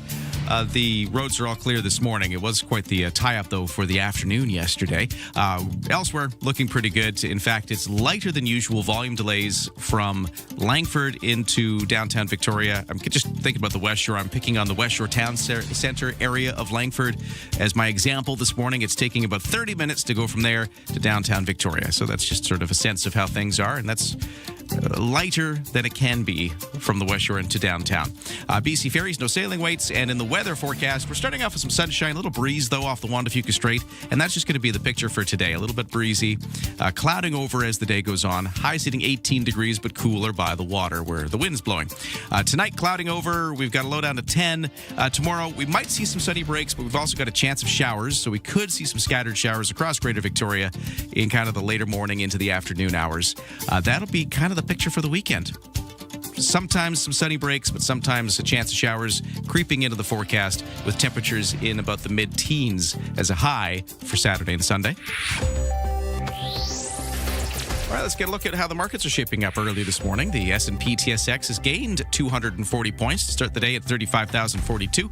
In New York, big jump on the Dow Jones Industrials, up 725 to 51,412. NASDAQ down 242 to 26,611. And the Canadian dollar at 72 cents U.S., which is now up a little bit from where it was yesterday. Ryan and Lisa are ready when you are. Good morning. Day or night, find the highlights under latest audio at CFAX1070.com and on the free iHeartRadio app. Well, Uber says Victoria is the 5th most forgetful city in Canada because we leave a lot of stuff behind after our rides. Phones are the big one, apparently. But what if you left behind in a cab or on a plane or wherever it was? Texter at 71010 says, it wasn't left behind but lost. We were on vacation in Toronto back in the 60s, and my little sister lost her little kid's wallet and was very upset. But when we returned home, her wallet came in the mail. What? Nothing taken, no note. She had filled in the little card that came with it with her name and address. Oh, that's so nice. Always thought what a lovely person that was to go to the trouble to mail what was obviously a kid's wallet. That's a cool story. We have lots of lost and founds online on Facebook and other social media. So if you ever lose something, you find something, of course, we do it with our pets a lot. But even the smallest thing, because maybe it's sentimental to the person or it just means nothing to us, but it does to you. So always check online as well. People will post photos of things that they have found or that they've lost, and maybe you can help out. This texter says, I had a fellow leave his wallet on the roof of his car and drive off. Yeah. It was Christmas, and it had thousands of dollars in it. No. It was, and he was so surprised when all the money was there when I gave it back to him. So they count it in front of you. Yeah, like, wait a minute. How much is here? That's just the relief that you see on the person's face is worth it. I have left gardening tools on my vehicle and driven somewhere, and it's still there at the end. There? Yeah, I'm loading my truck with brush or something, so I've been clipping it with clippers or something, and then I leave them on the bumper, and Low then profile's not catching the wind. And then I drive to the yard waste dump, and I get out and I get to the back of the truck and there's the clippers that I just left on the bumper. That's why we always find these things on the highway. Yeah. Yeah. They go flying off. Right. Mine's my coffee mug. I've done it a few times. What's the weirdest thing you've ever left behind in anywhere? Cab, a plane, wherever it is? This texter says, I lost a Fleetwood Mac concert in Las Vegas, stood in line for swag, brought my T-shirt and sweatshirt, left my sweatshirt on the taxi. No. So sad. Oh, that's... You just bought it. No. Yeah. Well, keep those texts coming. We'll get to more of those. But here's what's coming up. Do you remember in the news, Lisa, just last week, Saanich Police had this bizarre story where a stolen truck was found ablaze at the Cedar Hill Golf Course. That was shocking. Yeah, the driver of the stolen truck had fled the rec center parking lot, collided with a police cruiser in the process. The thing's on fire at the golf course at the end. Well, if you remember that story, we've tracked down the guy who owns the truck, who it was stolen from. Right. His name is Tony Nichols. He's a local landscaper. Oh. We're going to talk to him about what it was like for him to go through this. Oh, he needs that truck. Yeah, exactly. He's got a landscaping business. So he's joining us in just a few moments to tell us all about how this went for him. That's next. But right now, let's get to the news. 7:15, here are the headlines with Lisa. The federal government budget watchdog says Ottawa has less than a 1% chance of maintaining a key fiscal anchor of shrinking the deficit as the share of the economy every year. Parliamentary Budget Officer Annette Ryan today releasing her office's first economic and fiscal update since she assumed the role in April. The budget watchdog predicts annual deficits, an average of $4.6 billion, higher than Ottawa projected in its spring economic update. The budget office expects the deficit for this year's fiscal year to edge down slightly to $71.1 billion. That's about $6.5 billion higher than Ottawa's spring projection. Ryan argues that the annual deficit will be deeper than Ottawa expects, mainly because of lower income tax revenue and higher program expenses. With the forecast does see the federal government's deficit to GDP ratio falling over the 5-year horizon. The report estimates the odds of Ottawa showing a decline in the deficit every year is less than 1%. Alberta Premier Danielle Smith says her province and Quebec have a long-standing relationship when it comes to trade and can rely on each other when facing uncertainty from the U.S. After meeting with the Premier, Christine Frechette, yesterday in Quebec City, Smith joked that the relationship could be Quebec-Berta or Albert-Bec. Does not run off the tongue. Smith also spoke to Quebec business leaders and said two provinces should forge ahead with stronger economic ties. And that's your news to 717. By the way, CFAX Summer of Rock continues. This week's artist is AC/DC. So if you hear an AC/DC song anytime during the day on CFAX, text the word rock to 71010. Be entered to win a trip to Vancouver to see AC/DC this summer, all powered by the Sax Point Pub in Esquimalt. We are going to take a quick break here. Traffic and weather coming up, but then we will be talking to the guy who owned the truck that last week got stolen and eventually ended up on fire at the Cedar Hill Golf Course.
Whether it's siding, gutters, or decking, ProTech Exterior Products has it all. Visit beahomepro.com to find out more. CFAX 1070 traffic and weather at 7:20. No major problems on the roads, no crashes or accidents, no more residual problems at Souk after yesterday's fire right in the middle of Souk there. That is all cleared up, at least as far as the roads are concerned. For BC Ferries, no sailing waits. So yeah, it's actually looking like a pretty decent start to the day, but text me if you see otherwise at 71010. Let's talk about the weather, where it is a mainly sunny day, but it will start getting a little cloudier later in the day, and some wind is kind of coming off the Juan de Fuca Strait, so it's going to feel a bit cooler if you're there. I'm watching. My test for wind is I look out my window, and if the tree I see outside my window is dancing, I know it's windy. And I'll tell you, the tree is dancing right now. It's It's blowing around. For tonight, clouds with lows down to 10. Tomorrow, there's a chance of showers coming in later into the morning or into the afternoon there. We might see some sunny breaks too, so kind of a mixed bag, a little unsettled for tomorrow. And that's just the picture for the next few days. In fact, the next several days into next week, looking like sometimes a bit of sun, but sometimes a bit of cloud with a chance of showers.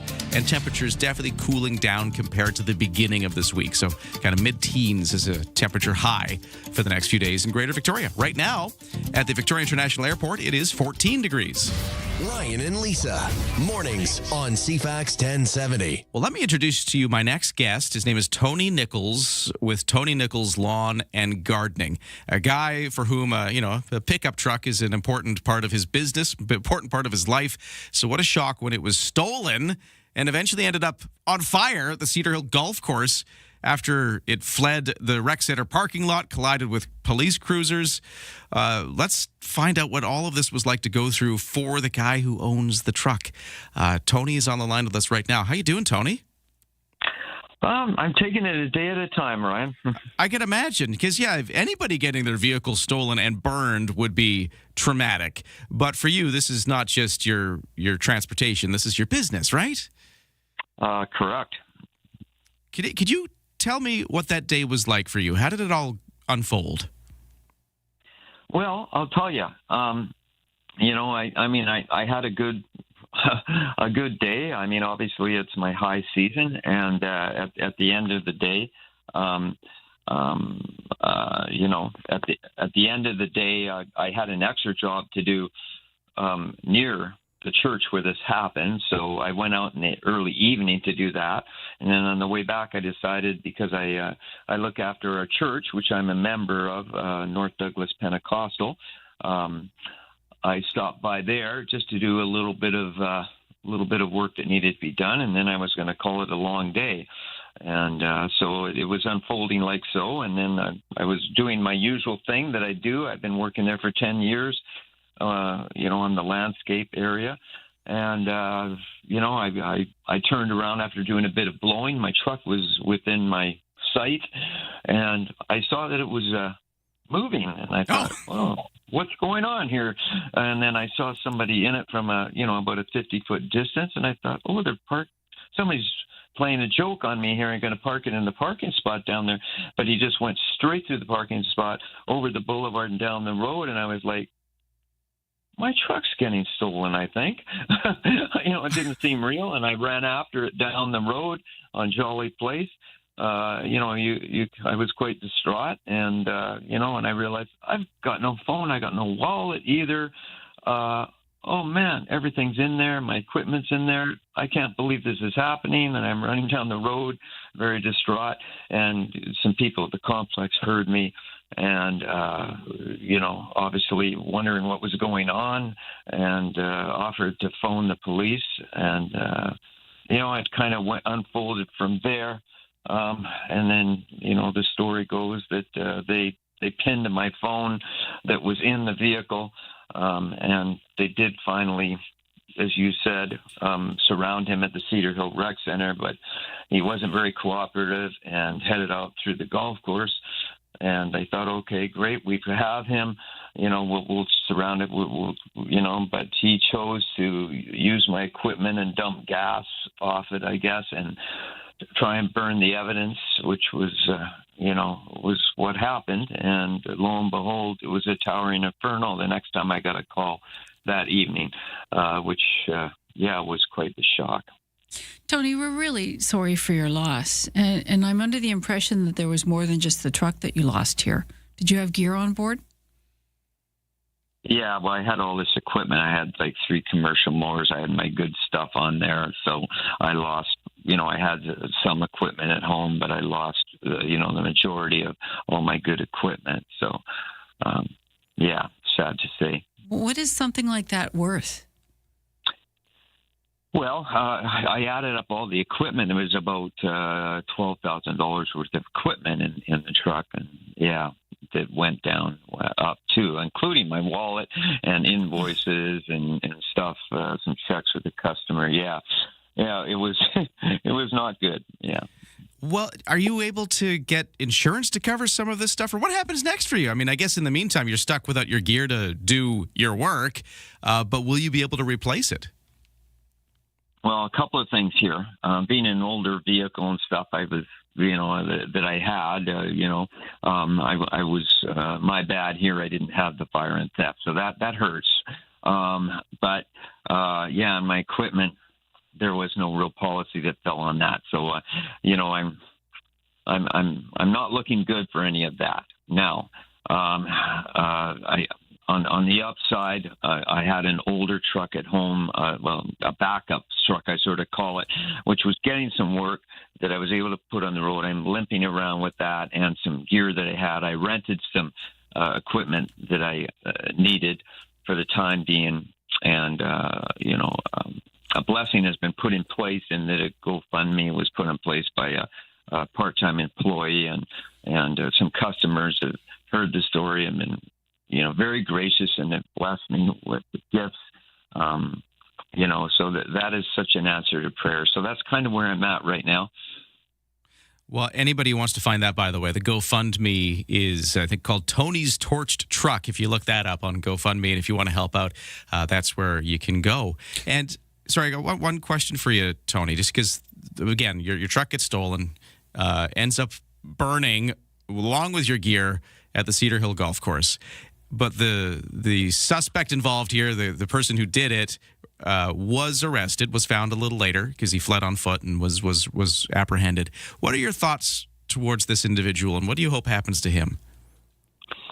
Well, as I said on a previous interview, obviously I believe in justice, and there's consequences for your actions, but I do believe in forgiveness. Obviously I am a Christian myself, and I've received that, and I've went through some things in my life, made some poor decisions, and I've found grace, through my faith in Jesus Christ. So, my prayer is that he will be able to come to a place of,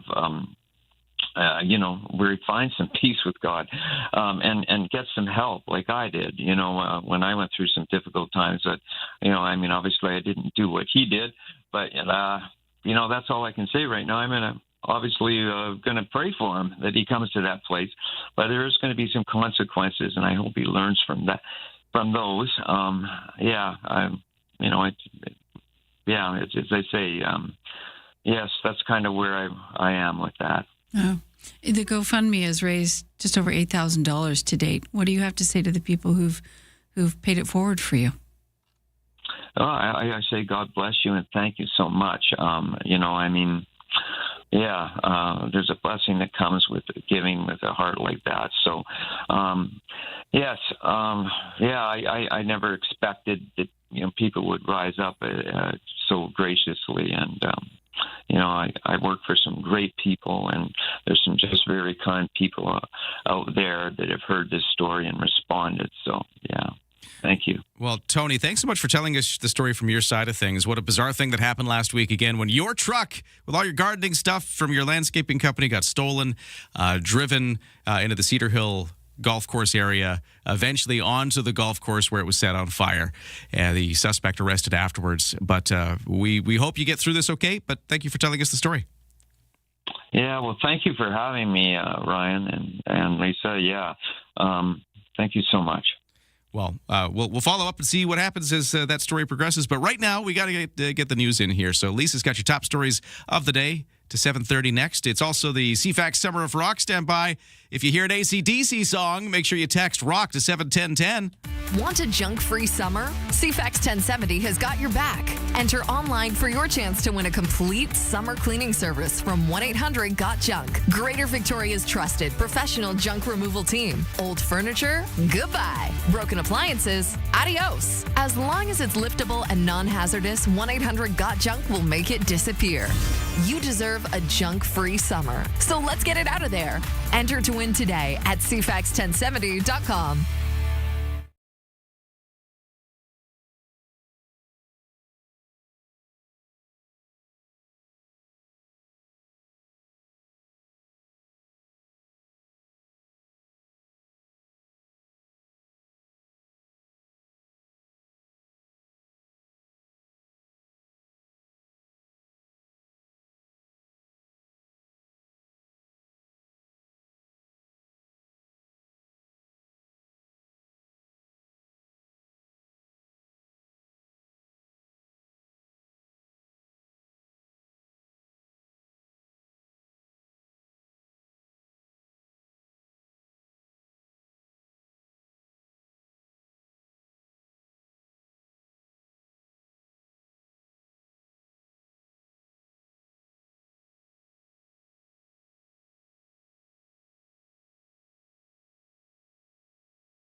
CFAX Victoria. An iHeart radio station.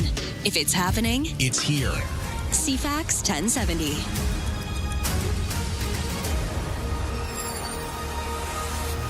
It's 7:32 on Thursday, June the 4th. Sunny start to the day, but a bit breezy off the Juan de Fuca Strait. A full forecast coming your way.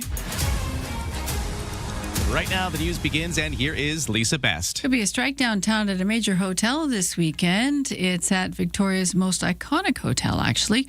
Unifor Local 4276 serving notice at the Fairmont Empress. That could mean the picket lines could be up at 9 a.m. Saturday. More than 600 employees in housekeeping, the front desk, maintenance, and banquet events and other departments voted 99% in favor of the strike.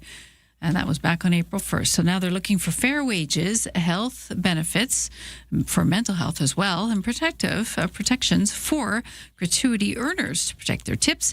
They say there's been very little movement at the table so far. There's an update on that sewage spill that happened in the Comox area that prompted the no flush advisory. The Comox Valley Regional District is lifting the advisory for water activities in most of the Comox Harbor and Estuary following results of extensive water testing over the past week. Testing completed since that sewer leak on May 26 has shown that areas outside the immediate spill area on the east side of the marina are consistently showing safe water for water activities, so you can go swimming again. The advisory remains in place, though, for the foreshore between Jane Place and the Comox Wharf, as well as the water within the Comox Harbor Authority East Marina. A BC Securities Commission has paid out its first ever award to a whistleblower, an anonymous tipster who earned $25,000 for alerting authorities to suspected investment market misconduct. The Commission has declined to disclose details about the misconduct investigation due to the sensitive nature of the whistleblower program. The Commission has awarded money ranging from $1,000 to $500,000 as part of its whistleblower program since November of 23. Nanaimo RCMP have arrested a suspect in connection with alleged theft of a vehicle-related fraud offenses in May, a car stolen from a secured underground parking lot. The following day, a separate report was received regarding a stolen license plate, later linked to the stolen vehicle. Then it was discovered that it was associated with the use of a stolen credit card at a business in Ladysmith. The vehicle was eventually found abandoned in a downtown parking lot in Nanaimo. 36-year-old Jesse Sadavant has been charged with theft of a motor vehicle, possession of stolen property, and use of a stolen credit card, as well as breach of a probation order. So he's been in trouble before. A man convicted with the brutal slayings of his 3 young children in Merritt nearly 2 decades ago has been granted a conditional discharge. Alan Schoenborn was found not criminally responsible in 2010 for the stabbing and smothering of his 3 children at their home in Merritt, BC in 2008. The BC Review Board now says his discharge comes with several conditions. They include attending a psychiatric clinic for treatment, keeping the peace, and not possessing or using drugs or alcohol. He must also return to the Forensic Psychiatric Hospital in Coquitlam, BC if his mental state is called into question. The board says it will give reasons for its decision in due course. Aaron Sousa, The Canadian Press. Next hour, Prime Minister Mark Carney expected to announce the federal government's strategy on artificial intelligence. Carney is slated to tour an artificial intelligence institute in Toronto and meet with researchers as he unfurls the blueprint. The strategy comes as governments, businesses, and civil society all navigate the rapid development of machine learning and tools that can process information almost instantly with varying degrees of accuracy. Artificial Intelligence Minister Evan Solomon said this week his government's new strategy will look to build trust in AI, empower workers, and help build Canada. The federal government has said new privacy and online safety laws will be an important element of building that trust. Karen Rebo, The Canadian Press. And if we talk about teens getting summer jobs, or the lack of, experts say children can develop better personal finance skills if they have access to a bank account at a younger age. The president of Masters Money Management, Fred Masters, says kids may be more ready than some parents realize. So I think it's quite important to realize that there's been some progress on the financial literacy education front in Canada in recent years, and that younger kids are clearly being exposed to personal finance now really across the entire country, beginning as early as grade 1. Master says opening an account for a child is less about the money in the account and more about building saving habits earlier in life. That's your news to 7:36.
Your CFAX 1070 news poll question this morning. Do you agree with the City of Victoria enforcing a 72-hour parking limit on streets where no time limit is posted? 62% saying no on our website. That number jumps to over 70% saying no on Twitter X. You can vote. CFAX1070.com, Twitter X, also the iHeartRadio app. I'm Lisa Best, your news time, 7:38. Thank you, Lisa. We are going to be, at some point this morning, playing a song by AC/DC. That is this week's artist for the CFAX Summer of Rock. We got all these great rock bands coming to Vancouver over the summer. We want to send you to all of them. But you got to text the word rock when you hear an AC/DC song to be qualified and entered into the draw, which we'll do for this one, for AC/DC, on Monday. And you also have to be available on August 13th. Yeah, make sure you can go. That's when the show is. We will be, at some point in the morning show, playing another AC/DC song. They can happen anytime over the day, so you got to listen to CFAX for your next chance to qualify. It's all powered by the Sax Point Pub in Esquimalt, the CFAX Summer of Rock. Over to the sports. What's going on? Well, locally, the Victoria Harper Cats yesterday played the second of 3 games against the visiting Edmonton Riverhawks at Wilson's Group Stadium at Royal Athletic Park. It was a 13-11 loss for the Harper Cats, but they tried to come back. They got down 9-2 to the Riverhawks quite early in the game, stormed back to that 13-11 final. Didn't quite pull off the comeback, but it was an exciting run all the same. The third game for these two teams today, in the middle of the day. It's an 11 o'clock-ish start because of timing it for the school kids to be able to come. That's what they're doing today. The Harper Cats won the first game. Riverhawks won yesterday, so we'll see who comes out overall on the series after tonight's game. For the hockey scene, the Carolina Hurricanes look to even up the Stanley Cup final when they host the Vegas Golden Knights tonight in Game 2 action. Vegas Golden Knights, of course, had a 5-4 win in Game 1 back on Tuesday. New York Knicks, with their winning streak still intact, they struck first in the NBA Finals. The Knicks erased a 14-point second-half deficit to beat the San Antonio Spurs 105-95 in Game 1 of the Finals. Hey, we started with baseball. Let's end with baseball. For the Seattle Mariners, big loss yesterday to the New York Mets, 7-1 the score for the Mets. And the Toronto Blue Jays play the finale of their 3-game set against the Braves in Atlanta tonight, Toronto losing 7-3 last night. And that's your sports to 7:40.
CFAX Morning Show brought to you by Coastal Heat Pumps. For a comfortable home no matter the season, big savings on your heating bill. Talk to Coastal Heat Pumps, the South Island's Elite Plus Fujitsu Air Stage dealer.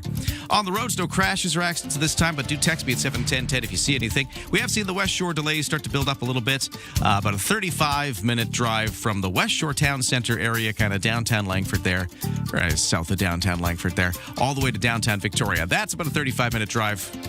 Typical, or even maybe a little bit lighter than sometimes on the morning West Shore commute. Everything else is looking fine.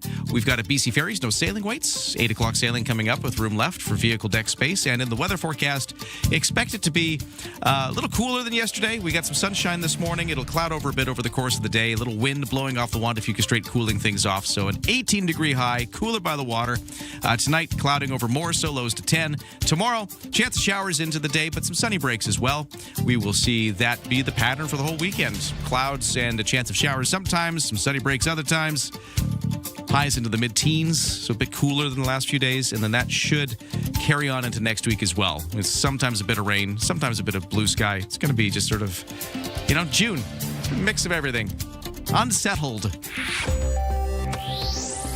On the markets in Toronto, S&P TSX with some gains to start the day, up 316 to 35,117.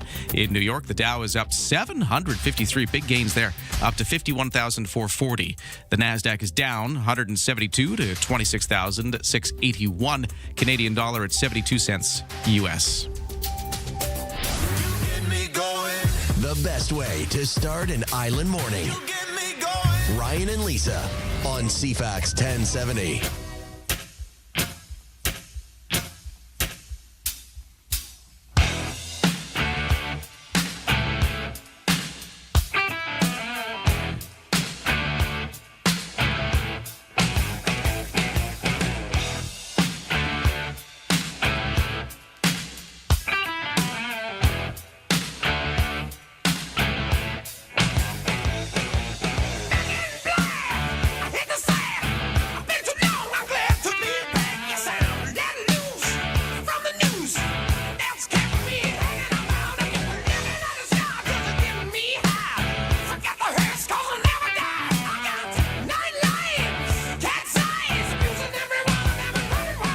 Sound of AC/DC, our artist of the week for the CFAX Summer of Rock.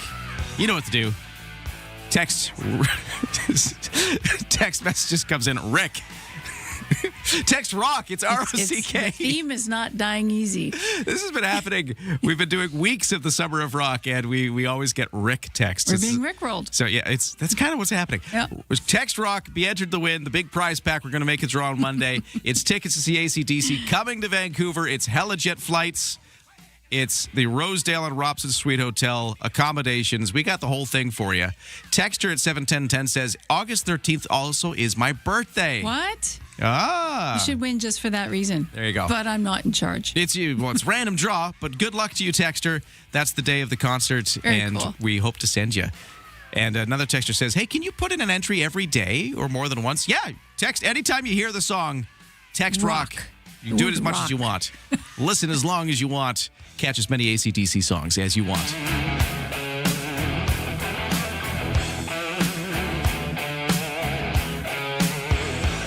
All right, one quick thing before we move on to the news. Texter at 71010 also talking about the interview we just did. If you missed it, you can listen to Ryan and Lisa, the podcast, on any of your favorite podcast services. You can go to YouTube and actually watch the full videos of the show or these clips. You can find it there. But we talked to the guy, Tony. Tony Nichols, yeah. He's the gardener who had his truck stolen last week.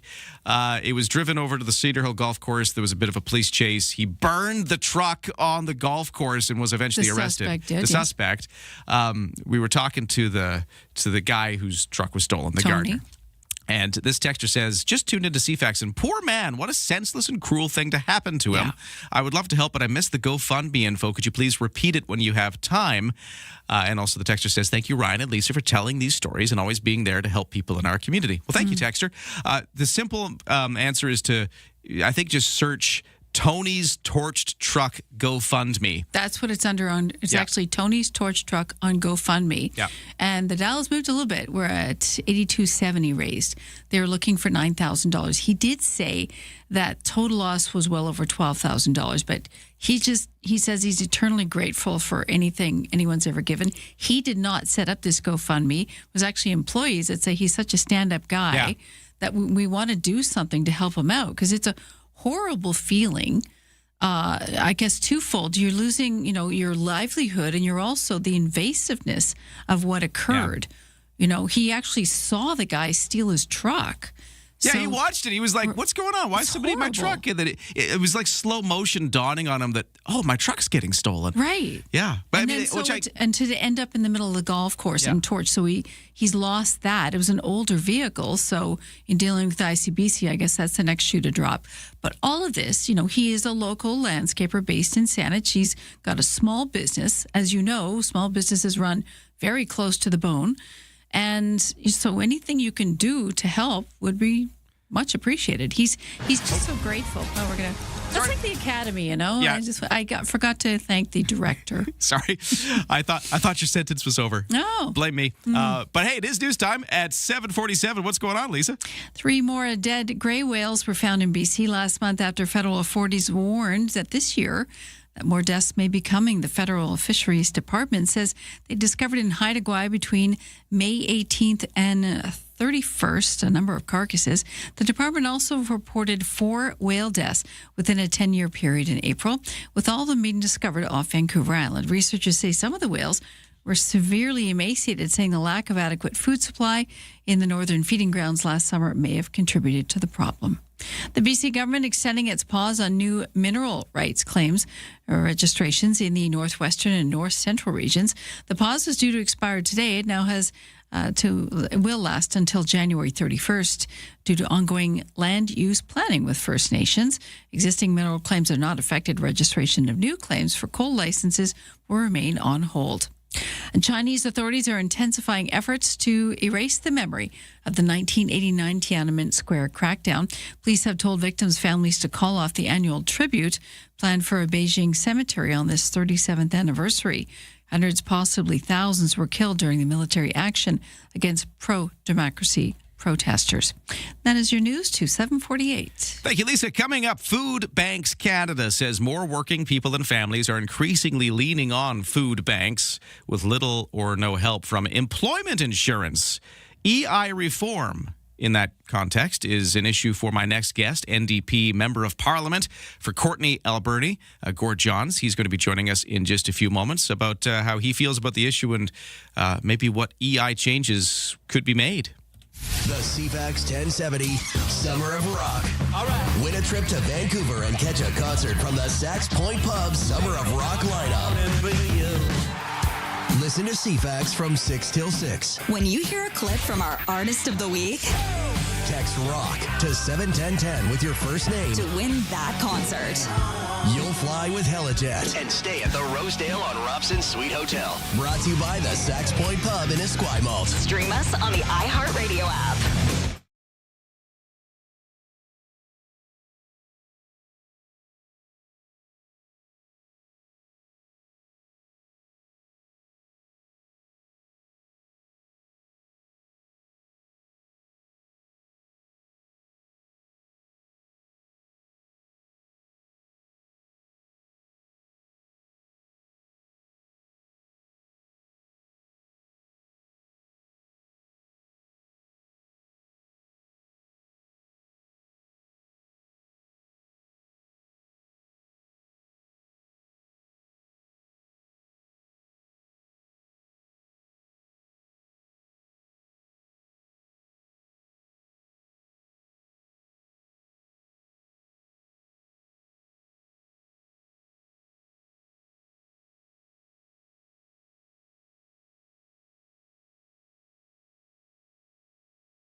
CFAX Morning Show brought to you by Thrifty Foods. Right now, Seton Plus members save 40% off fresh BC boneless, skinless chicken breasts, but the offer ends June 10th. What's happening on the roads? Text me at 71010 if you see a problem, crash accident out there. It's been fairly uneventful this morning. Knock on wood as I say that.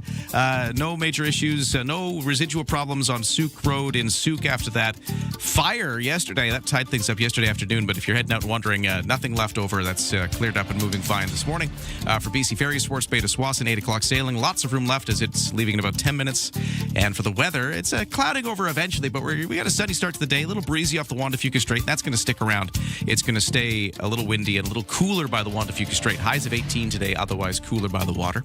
Clouds overnight, wind and lows down to 10. Tomorrow, chance of showers getting into the forecast. Sometimes cloudy with chance of showers, sometimes some sunny breaks. It's going to kind of oscillate a bit throughout the whole weekend, in fact. Temperatures around about the mid-teens through the weekend. So a little unsettled feeling, and that'll take us into next week, too. Let's get started. Start your day informed and entertained. Ryan and Lisa, mornings on CFAX 1070. Gord Johns is the Member of Parliament for Courtenay Alberni with the NDP, and he's joining us on the line right now. Sir, how you doing? Yeah, good. Thanks for having me on. Great to get you here. Now, we're talking about Food Banks Canada, talking about more and more people using the food banks, and that employment insurance is not enough to help out in a lot of these cases, and it's bringing the topic of EI reform up to the forefront, and we wanted to get a sense of this from you. What's your sense of this? Well, first, it's pretty troubling to hear that almost a quarter of people in Canada are living in homes that are experiencing food security. That is totally unacceptable. And we had the United Nations Special Rapporteur on the right to food come to Canada almost a decade ago, and the rapporteur concluded that hunger in Canada is fundamentally an income issue. And Food Banks Canada, they reached a similar conclusion in their most recent report that, people can't access income supports when work disappears, that food insecurity rises, poverty rises, and reliance on food banks rises. And so, we really truly understand that the right to food starts with income security, and employment insurance is one of the most critical and important income security programs that the federal government has to offer to help, protect people and support people. And, right now, Food Banks Canada, in their report, they highlighted that the biggest labor market gap is employment insurance, and that the system's totally outdated. It's built for a labor market that doesn't even exist today. Explain why. In what way does the EI not reflect modern work? Well, let's talk about that. So, the EI system, today it was designed for, a post-war economy where most people work full-time, most people work year-round, most people work for a single employer, most people had stable schedules, and most people, moved directly from employment to unemployment. And Food Banks Canada, in their report, they argued that labor market no longer exists, that today's workforce includes gig workers, contract workers, temporary workers, seasonal workers, and workers juggling multiple jobs, and people with fluctuating schedules, and younger workers entering, precarious labor market. And the result is EI, increasingly, works best for workers in traditional employment, but excludes many of those workers that we're talking about facing the greatest instability. But how does that work? I'm trying to get my. I'll have to admit, I never went on EI, so I don't know how it works. But if you are a gig worker versus like a full-time employee, I know if you have a job at a mill and the mill shuts down, you get to go on EI. What if you're a gig worker? How does EI work for you? Yeah, so let's talk about eligibility. Right now, that's what Food Banks Canada is highlighting as the central problem. Access is currently it's based on accumulating insurable hours within a fixed period using regional thresholds. So it varies in region, can be anywhere from 420 hours to 700 hours depending where you live.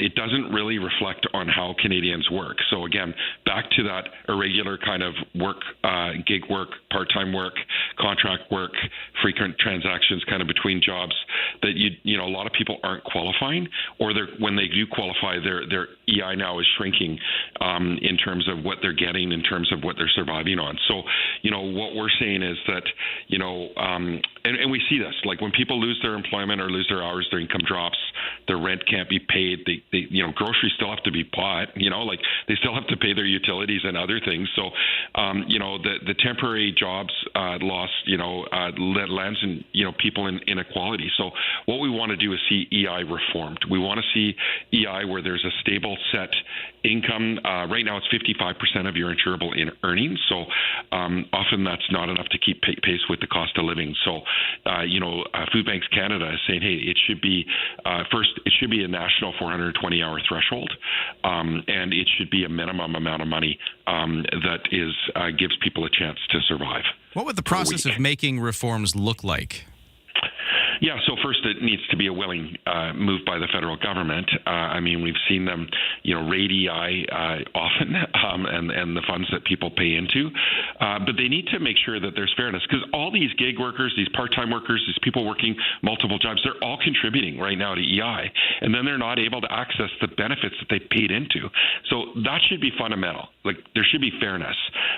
especially right now when we see what's happening. Like, I just highlighted 1 in 4 Canadians are living in a home with food insecurity, and food bank use has doubled since 2019. That says a lot.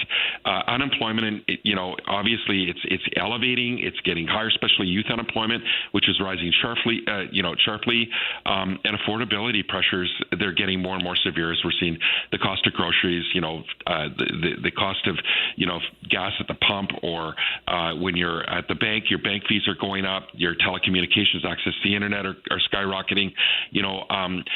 EI, it needs to meet the crisis that we're in. And, we need to make sure that it's available to people that are paying into it, that aren't even able to access it because of the criteria that's set out right now that's excluding many gig workers, many part-time workers, many young people especially. So you'd like to see this reform to EI. It should be modernized, you say, to reflect the changing face of work. We got more part-time work, gig work, different things that aren't just a full-time job at one company for your whole life that we used to have back when this thing was set up. Now, is there like we're out of time. We got to leave it here. But like, is there a proposal in Parliament that you would make, or like how would this actually change? Does the NDP have to push this forward, or what happens here? Well, right now we have an AI minister. The AI minister needs to not just look at how AI can, improve the quality of lives of people, but also that, that they're creating benefits based on the jobs being replaced by people to support people in transition. And that's not happening right now. The question isn't, whether people, should be able to qualify for EI, but also whether the benefits are sufficient to prevent poverty. And we need to listen to the experts. And Food Banks Canada, they're experts. They're on the front line, dealing with people that have food insecurity. They're saying that this is one of the top issues for them is EI reform. So we're calling on the federal government to modernize the employment insurance system, so that fewer Canadians rely on food banks. And that's absolutely essential. And we're going to be pressing them in Parliament. I just raised this in the House of Commons yesterday, or the day before yesterday. So I'm going to continue to do so this week and next week. Well, hey, thanks for diving into the issue with us here. Much appreciated. Yeah, absolutely. Thanks so much for having me on. All right, that's Gord Johns. He's a member of Parliament for Courtney Alberni with the NDP. We got to take a break. 8 o'clock news coming up next with Lisa.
CFAX Victoria, an iHeart radio station.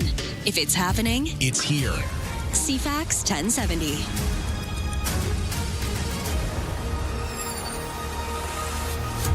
Good morning. It is 8:02 on Thursday, June the 4th. A little late for the news, so let's get right to it. Top stories of the day with Lisa Best. Good morning. Lots of babies around town, whether they're in the trees or in the grasses. You've got to be aware of them. BC entering the peak for fawn season. The Conservation Office Service warning us to stay away from young deer seen alone in the wild. The service says while fawns may appear cute and defenseless, it's common for mothers to leave their young for hours while foraging for food. Officers warn that moving a baby may result in the animal not being able to reunite with its mother, leading to a much higher risk of death. BC's fawning season happens between mid-May and end of June. And of course, that caveat, keep your dog on a leash and watch for deer that alert to you. They may see you as a threat. The Capital Regional District and BC Conservation Office Service is responding to calls about bears in local parks as well. As a result, 3 trails in the C2C Regional Park are temporarily closed due to bear activity. Current closures are the Sword Fern Trail, the Stone Crop 2, and Stone Crop 3. A new study released yesterday by the Canadian Climate Institute suggests Ottawa's energy deal with Alberta will do little to reduce Canada's emissions. The analysis also says the minimal benefits from the Alberta Memorandum of Understanding aren't enough to offset the prospect of increased oil production. Prime Minister Mark Carney and Alberta Premier Danielle Smith signed off on a deal last month on the province's industrial carbon price. They committed to bring Alberta's market price for carbon credits to $130 per ton by 2040. The study says the system isn't designed to get market prices to that floor. The study also suggests there's likely to be an oversupply of lower cost credits after 2030. That's because producers can easily outperform their emissions benchmarks up until then and build up a credit stockpile as a result. Like something out of a sci-fi thriller, a 20-kilometer infested zone established around a ranch in far South Texas. ABC's Jim Ryan says this pest that's killing livestock has crossed the U.S. now. After watching the northern progression of the New World screwworm through Mexico, veterinarians and ranchers have been anticipating its arrival here. On Wednesday, the larvae of the screwworm fly were found in a calf in Zavala County, Texas. We're obviously approaching this aggressively from every angle possible. Agriculture Secretary Brooke Rollins says the ranch where the discovery was made has been quarantined and a USDA incident command team sent to South Texas. Jim Ryan, ABC News in Dallas, Fort Worth. Personal finance experts say opening a bank account for your kids, starting when they're young, as 5 or 6, can help them develop better management skills with money. Chris Merrick, the principal of Merrick Financial, says the exact appropriate age will depend on the child. Yeah, I really feel it's the temperament of the child, how much kind of work you put into it, and just how, if they're going to blow it all, well, then you got to control it more. Absolutely. It kind of depends on them now. Sure, I probably have mine on the younger end because I'm in this trade. No doubt, but that's what I would suggest. Merrick says missteps can also be a learning experience for them. It's better for kids to make financial mistakes when they're young, with a lot less money on the line. And Amazon unveiling a new AI robot that obeys your verbal commands. The global online retailer revealed its new mobile robot at an Amazon fulfillment center near London and said the next generation Proteus can respond to conversational prompts. The vice president of Amazon Robotics said, "You tell it what needs to be done, and it figures out the priority, the route, and the timing." The new Proteus will be rolling through Amazon fulfillment centers across Europe starting early next year. The current Proteus models are being used in 25 U.S. warehouses, where it operates only in the docking areas. I'm Michael Kastner. That's your news to 8:06.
Your CFAX 1070 news poll question this morning. We're asking, do you agree with the City of Victoria enforcing a 72-hour parking limit on streets where no time limit is actually posted? 62% say no. On our website, that number jumps to 85% on Twitter X. You can also vote on the iHeartRadio app. I'm Lisa Best. Your news time is 8:07. Oh, and guess what, Lisa? What? We are going to do another skill testing ancient Egypt question in a few minutes. We've won so far. I mean, some people have anyway. Yeah, everybody's won. Everybody's gotten the trivia right, provided to us by the Royal BC Museum. And if you win, if you get the question right after you call us in a few minutes here, you will be qualified to win the big draw tomorrow for the Ancient Egypt Trivia Prize Pack. So we got this new Ancient Egypt Obsessed with Life exhibit opening tomorrow at the Royal BC Museum. So we got 4 tickets to go to that. That's a whole family. We got 4 tickets. And $100 in a dining gift card and 4 tickets to the IMAX. It's such a good prize. We've only got 1 to give away. We're drawing for the big winner tomorrow, but to be in the draw, you got to qualify. So we're going to ask you that skill testing Ancient Egypt question in a few minutes. We'll open up the phone lines at 250-386-1161. That's 250-386-1161. Not yet, but I'll tell you when. Just coming up in a sec here. But get yourself ready. Get yourself into that ancient Egypt mindset. Think like a pharaoh. And we'll do that. Walk like an Egyptian. Yeah, do it all. Right now, CFAX Sports, the Carolina Hurricanes look to avoid falling into a 2-0 hole in the Stanley Cup final when they host the Vegas Golden Knights in Game 2 tonight. Vegas stole home ice advantage with a 5-4 victory in Tuesday's opener. They can take a commanding lead before the series shifts west. Game 3 and 4 will be played in Las Vegas. Another playoff series going on. New York Knicks drew first blood in the NBA Finals with a 105-95 win over the San Antonio Spurs in Game 1 last night. Game 2 is Friday. And by the way, the Knicks have now won 12 straight playoff games. So their streak is alive. The CFL season kicks off tonight in Hamilton with a rematch of last year's East Division final. Montreal quarterback Davis Alexander brings an 11-0 record from the regular season as a starter into the opening after leading the Alouettes past the Tigers in the playoffs. So that's coming up tonight. Another thing coming up today, actually it's this morning, is the next Victoria Harbour Cats game. They've got the third match against Edmonton Riverhawks. Last night it was the Harbour Cats losing 13-11, but they won the opener. So let's see who comes out victorious for the whole series after tonight's early day game. And then the Victoria Harbour Cats will be continuing right along on Friday, opening up another 3-game series against Kelowna.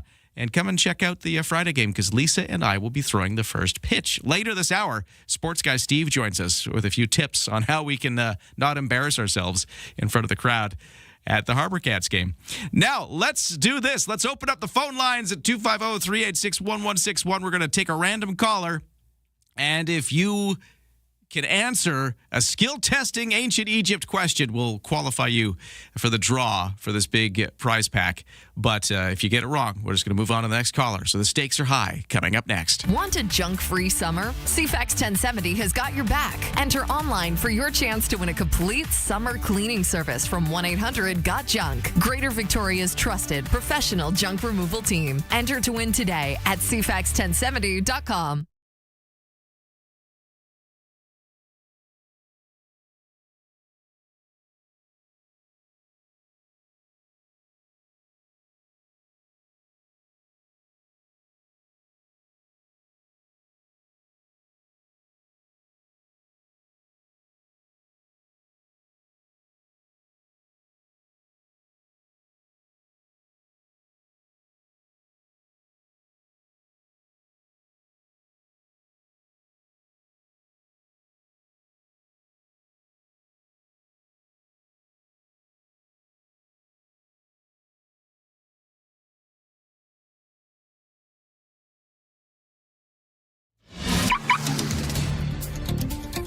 CFAX 1070 traffic and weather. It is 8:11 here on a Thursday morning. That's looking pretty typical out there for the commute. No crashes, no accidents report. If you see something, though, text me at 71010. And I've been looking at the kind of West Shore Town Center area of Langford into downtown Victoria. as my example of how the West Shore commute is looking, it's taking about 35 minutes to get from that spot to downtown Victoria. I'd say that's kind of lighter than usual West Shore traffic volume delays at this time, at least. For the BC Ferries, no sailing waits. For the weather, we're starting off with some sunshine, but a bit of breeze off the Juan de Fuca Strait. That's going to continue today, making it feel a bit cooler if you're by the water. Highs of 18, but cooler by the water. Clouds are kind of going to roll in, though, later into the day. Overnight, lows down to 10. Bit cloudy with a chance of showers into tomorrow morning and afternoon. Maybe some sunny breaks as well, but kind of could start to see some showers. And that's what the weekend looks like, too. Sometimes sunny, sometimes cloudy with a chance of showers, and a little cooler than the last few days, with temperatures more into the mid-teens. Right now, it's 15 degrees at the airport as the temperature.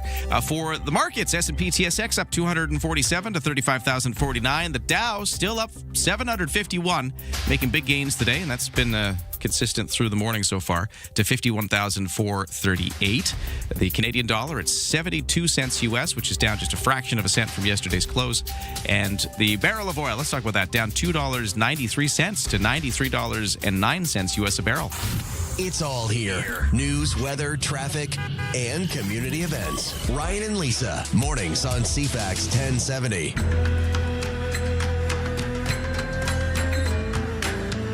It's time to test somebody's ancient Egypt knowledge. We're going to the phone lines with the contest. Okay. All right. First random caller. Who's this?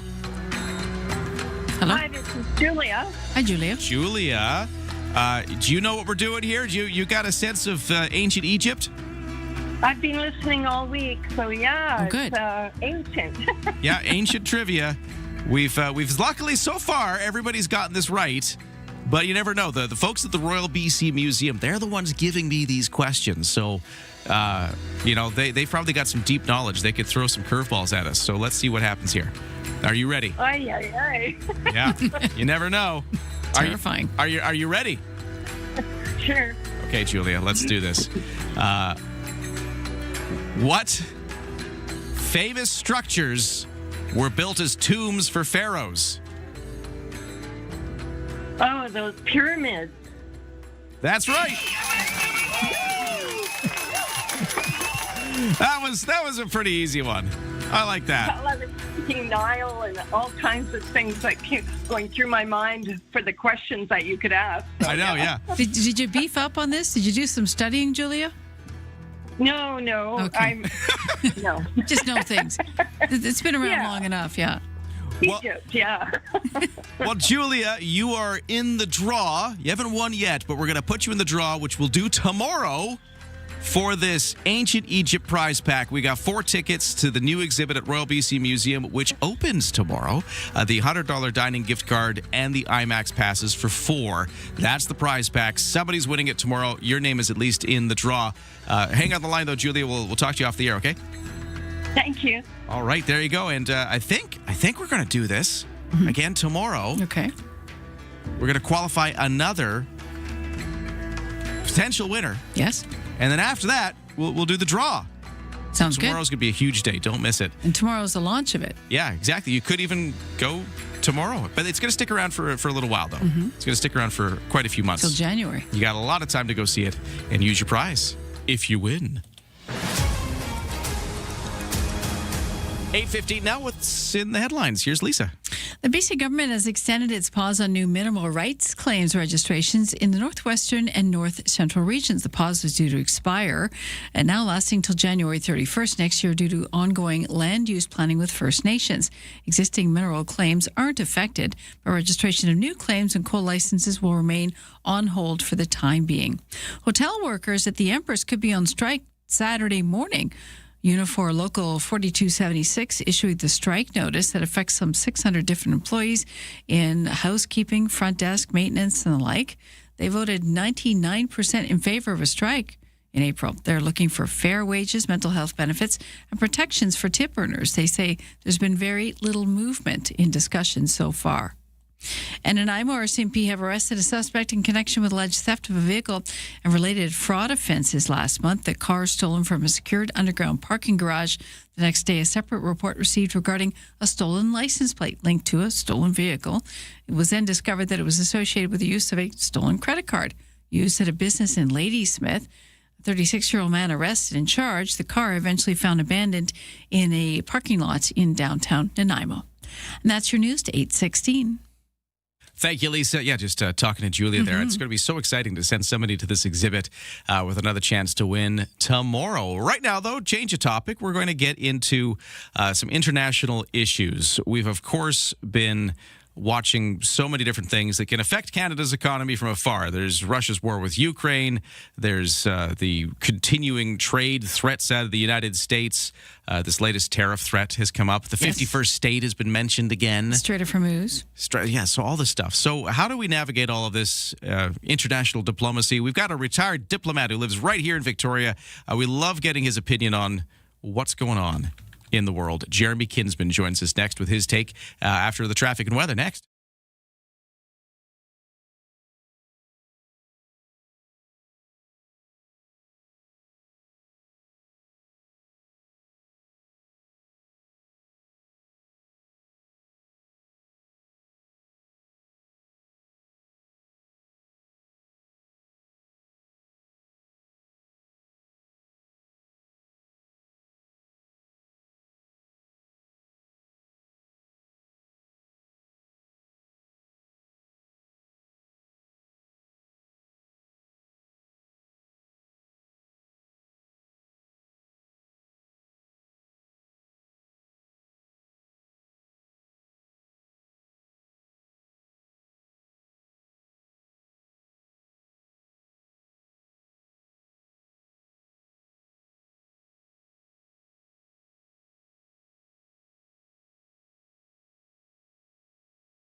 Sorry to keep you waiting, everybody. Just making an international phone call and remembering all the numbers. We're going to be getting to the CFAX traffic and weather right now. Let's tell you what's going on. We got a collision reported Just as the Pat Bay Highway kind of hits Saanich there, where you kind of come into where it splits off to Vernon Avenue and the one side and Pat Bay Highway, kind of near Uptown there. That's kind of where we're seeing reports of a collision. Just as you sort of, Whole Foods is right there. It's kind of right before Whole Foods. That's a good explanation. If you got an update on this, let me know. But yeah, fender bender reported just coming off the Pat Bay Highway in towards where the Whole Foods is. That's the only blip we got so far this morning. No sailing weights at BC Ferries. And in the weather forecast, we're looking at a high of 18 degrees. It's 15 right now. It will feel a little cooler by the water with some wind blowing, and clouds will roll in as the day goes on. Don't attempt your morning commute without us. Ryan and Lisa, mornings on CFAX 1070. So many international stories to cover from a diplomatic point of view. That's why Jeremy Kinsman, retired diplomat who lives right here in Victoria, happens to be in the UK at the moment, joining us to talk all about it. Jeremy, always great to talk to you. How you doing? I'm doing fine, Ryan. How are you? I'm sorry to hear about crashes near Whole Foods, but life goes on in Victoria. I miss it. Here you are in the UK reaching out to us. This is fantastic. But there you go. That's a little taste of what's going on back at home. So, but let's talk about what's going on elsewhere in the world. And I'd love to start with Ukraine because we've been continuing to see this play out in the news. It seems like there's some escalation in the fighting and the drone and missile attacks against major cities. At least 22 civilians killed and many more injured recently. So let's just start with what you're seeing there as we continue to watch this war grind on.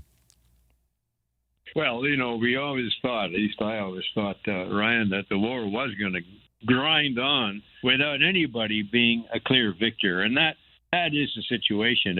It's deeply frustrating for Putin, who's losing an extraordinary number of people, of soldiers, every month. And they're not making any gains. They were making some gains earlier this year, but now that's done. And he's coming under pressure at home. Of course, he runs a police state, so you're not going to see people with banners in the street protesting. But the country is becoming sullen and resistant to what has been a grinding war that's gone on longer than the Soviet Union's fight to defend their country against Nazi Germany. And it's gone on at extraordinary cost. The British SIS, MI6, estimates that the Russians now have lost up to 1 million people, soldiers, in this war. So what's happening is that Putin's frustrated. He's not getting anywhere. The Ukrainian targeted strikes in the homeland, the Russian homeland, with very, very sophisticated, though not terribly expensive drones, are really bugging Russians now. And so he's decided to hit back hard with a whole panoply of missiles and drones, Russian cities, notably Kyiv, but others, knowing that the United States is not able to provide anti-missile Patriot defenses right now because they've sent most of them off to the Middle East to defend the Gulf states. And so the ones that were going to be sold to the Europeans to then provide to Ukrainians aren't available. That's a sad story and a sad commentary in American policy, I have to say. But I'm not going to say there's a turn in the tide, Ryan, but I got a feeling time's running out on Putin's ability to carry the delusion that he was going to conquer Ukraine. That's not going to happen. And we're still waiting to see what kind of exit there could be on either side of this. But yeah, a slightly different complexion to things recently with Ukraine's continued ability to dominate with drones, but at the same time, Russia launching these strikes against civilian targets more and more so recently. So that's been the change there. Another thing I want to get to with you as we talk about some of the international stories we're covering. We've had the 51st state brought up again by the U.S. president. He sort of dropped that in a social media post. This was Monday night with the words 51st state and a link to a Bloomberg News article titled Canada Dips into Technical Recession for the First Time Since 2020. So the U.S. president linking to that, mentioning 51st state. In response to this, he was asked about it, Prime Minister Mark Carney, who kind of tried to dismiss it and downplay it, saying, we're not going to respond to everything that the president says on social media. But how big of a deal is this to have him bring this up again, and what does it mean for Canadian politicians trying to walk this line at the same time that the Kuzma review is starting? It seems like there's a lot going on here. It's kind of tense. What's your take on all this? Well, I don't know what's going on inside the head of Donald Trump. I mean, that remark was simply childish and vindictive. He knew it would simply shake things up. Canada's in technical recession. Hard, by the way, to disbelieve because of the burden that American tariffs on our economy represent. I mean, how the hell would we not be going into technical recession? But that being said, Carney's right to dismiss it, but I'm pretty sure, and I don't want to speak for him, he's fed up with this stuff. And he's not, Trump doesn't do it. He doesn't, speak about 51st state stuff, which is so inherently insulting to Canadians. It's never going to happen. It makes the guy look like, of course, a bully, but an empty bully, more of a fool than ever before. I don't know the extent to which it rattles people who are at the negotiating table, to the extent the negotiations are starting. We've got a long history of negotiating with opposite number of professionals in the United States, serious-minded people who share the facts with us and attempt to find a solution, a win-win solution. There's no win-win with Trump. It's all got to be all win with him, and if possible, a humiliation for the other people. And I don't know how the negotiators carry it. I mean, they know that in the end, he could upend anything, he could change anything on a whim, depending on how he's feeling that day. So it's pretty tough. It's not going to end, by the way, on July the 1st. It's doubtful there'll be agreement. He won't dare cut out from the agreement altogether. But on the other hand, he won't sign on for renewal, which is what, by the way, the American business community would like. No, it's likely to go on year by year with annual reviews for the next 6 years, or until it's determined that the whole treaty should be renewed for another 16 years. In any case, we got to endure Trump for 2.5 years, Ryan. So it's not the last time we'll have this conversation. Well, real quick, last thing. Mark Carney's reaction to it, he kind of dismissed it, said, look, we're not going to react to everything that comes off of Donald Trump's social media. How do you think he played this week, the Prime Minister? Oh, fine. He's not going to. He's made it very clear. We're not a supplicant in these negotiations. We're not going to, roll over. And I think that's become clear to the United States. We didn't go for an easy deal, accepting more tariffs on us just to get some kind of a deal with Trump. Anyway, his whole thing is falling apart. The courts are picking away at it. Yesterday he announced new tariffs on 60 countries on the basis that they are somehow abetting slave labor in Xinjiang province in China by importing goods that these Uyghur workers in encampments have produced, and somehow Canada is in that. It doesn't affect the things that are covered by Kuzma, but it's just another loony kind of bias. I don't think Trump cares a whit about slave labor anywhere. He's just, he seems to be pulling everybody's chain at the same time, and it's not working anymore. You've seen how there was a vote against him in Congress on, the continuing war on Iran. The judge, he told him to get his name off the Kennedy Center and drop that stupid fund for people that were, in his view, prosecuted by the Biden administration. It's all kind of beginning to fall apart as he hits poll levels that have never been seen before for a president who still has an agenda. He's down around 35%. So I guess Carney's absolutely right. He's not ragging the puck, but he does know that time is not on Trump's side. Retired diplomat Jeremy Kinsman. He lives right here in Victoria, although he's in the UK right now where we've reached him, and we love getting his thoughts on things. We got to let you go, though, because we're right out of time, but thanks for your opinion on these things and more, and we'll talk again soon, I'm sure.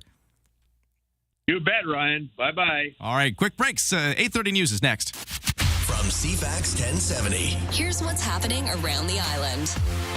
Victoria Track Classic is June 12th at Centennial Stadium. Details at runsport.ca/Track Classic.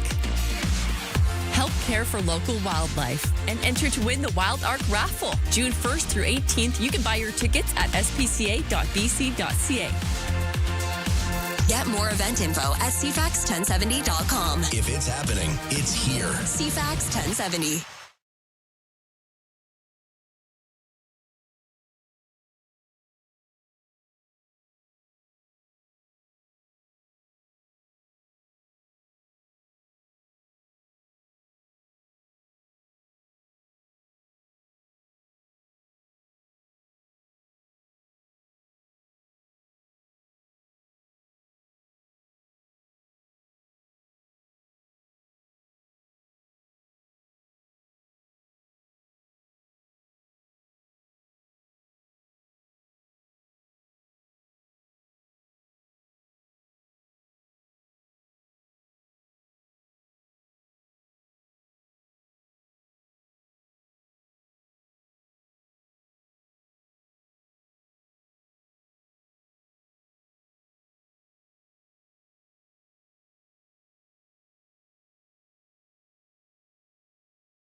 CFAX Victoria, An iHeart radio station.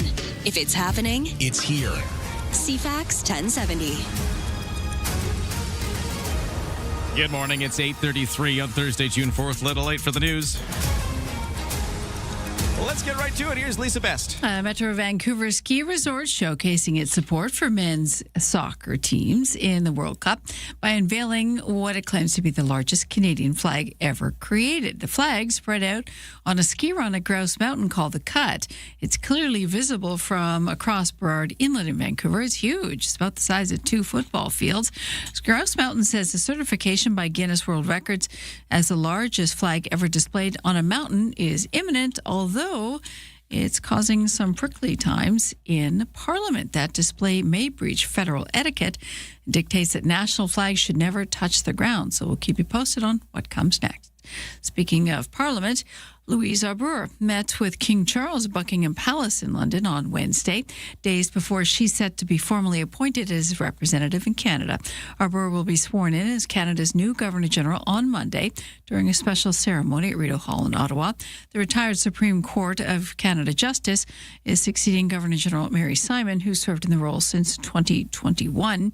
Praising her as a defender of human rights, Prime Minister Mark Carney announced Arbour's appointment last month. She had served as the UN Human Rights Commissioner and the Chief Prosecutor at The Hague.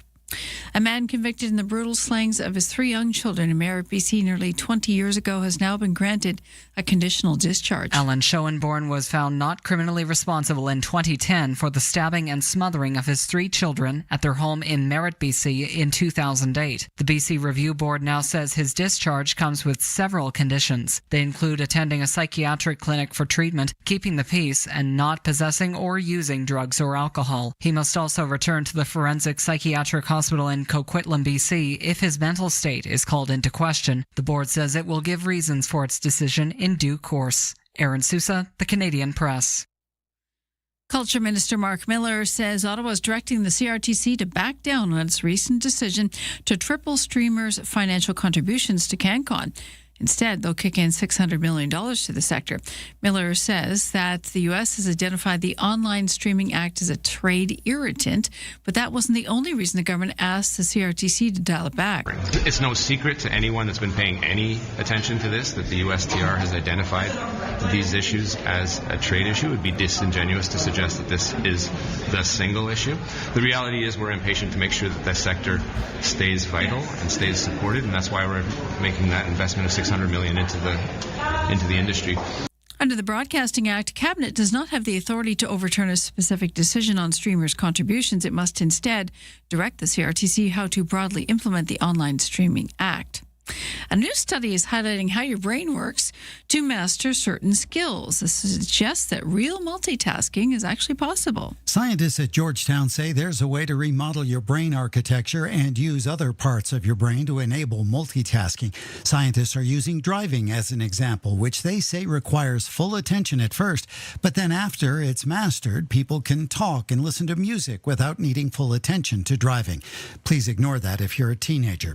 Dr. Patrick Cox, the author of the study, says it has implications for critical real-world scenarios, like when a radiologist can accurately classify masses on an X-ray as benign or malignant fairly automatically. I'm Michael Kastner. You also get very good ideas in the shower. That's your news to 8:37.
Your CFAX 1070 news poll question we're asking, do you agree with the City of Victoria enforcing a 72-hour parking limit on streets where no time limit is actually posted? 62% say no on our website. That number jumps to 85% saying no on Twitter X.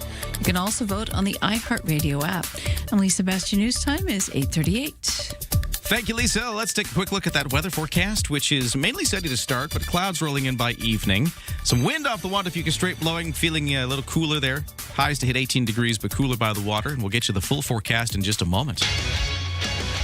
Right now to the sports. Victoria Harper Cats in action again today. They have a day game against the Edmonton Riverhawks. This coming off of last night's 13-11 loss. The Victoria Harper Cats drop in the game against the Edmonton Riverhawks despite a big comeback attempt.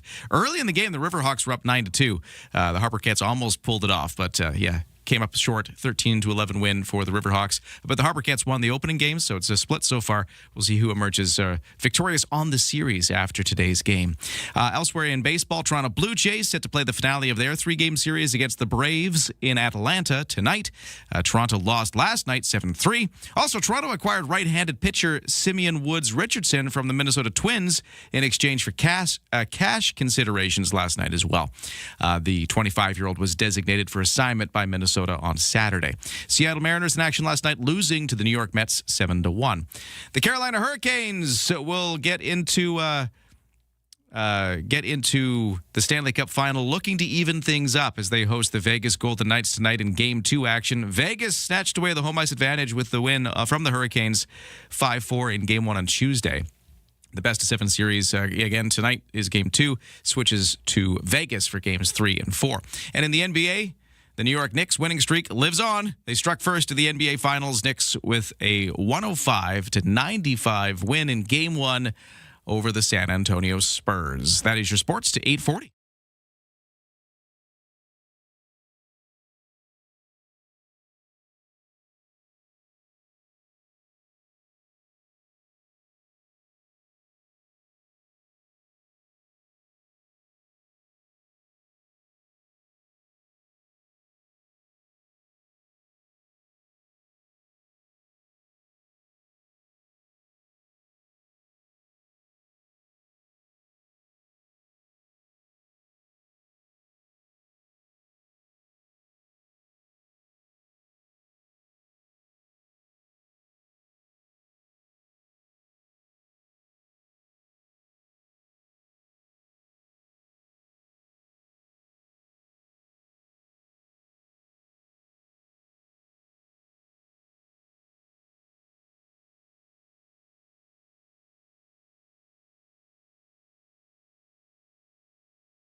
CFAX Morning Show brought to you by Coastal Heat Pumps. For a comfortable home no matter the season, big savings on your heating bill. Talk to Coastal Heat Pumps. Designed for comfort, the South Island's Elite Plus Fujitsu Air Stage dealer. Let's see what's going on in traffic. We had reports of a fender bender as you were coming down the Pat Bay Highway in towards town, just before you kind of hit where Whole Foods is there by Uptown. That looks like it's cleared, but a bit of a backup still. So if it's looking a little slow, it might be just residual backup after a fender bender earlier this morning at that location. Otherwise, it's looking pretty typical. No other crashes or accidents to report at this time. And for the BC Ferries, no sailing waits. For the weather forecast, mainly sunny skies today, although increasing cloudiness as we get further into this day. Wind blowing off the Wandafuka Strait, cooling things off a bit. It's a high of 18, but cooler by the water. Tonight, cloudy, still a bit breezy, lows to 10. And then tomorrow, we'll get some sunny breaks, but we've also got a 40% chance of scattered showers across the greater Victoria area starting kind of late morning and into the afternoon. Highs of 15 tomorrow. Cloudy with a chance of showers on Saturday. Sunny at times on Sunday, but periods of rain also at times on Sunday, so kind of a mix. And that's kind of what it looks like next week, just sort of unsettled. Cloudy, few sunny breaks, showers sometimes, temperatures more in the mid-teens, so it's cooling off a little more unsettled next week after this warm last few days we've had here in Victoria. What's happening on the markets? S&P TSX up 374 points still. Kind of holding on to those gains so far at 35,176. The Dow in New York now up 854. This huge boost to 51,542. The NASDAQ is down 50 to 26,803. Canadian dollar at 72 cents US, which is just about where it was yesterday. It's down a fraction of a cent. Thanks for starting your day with us.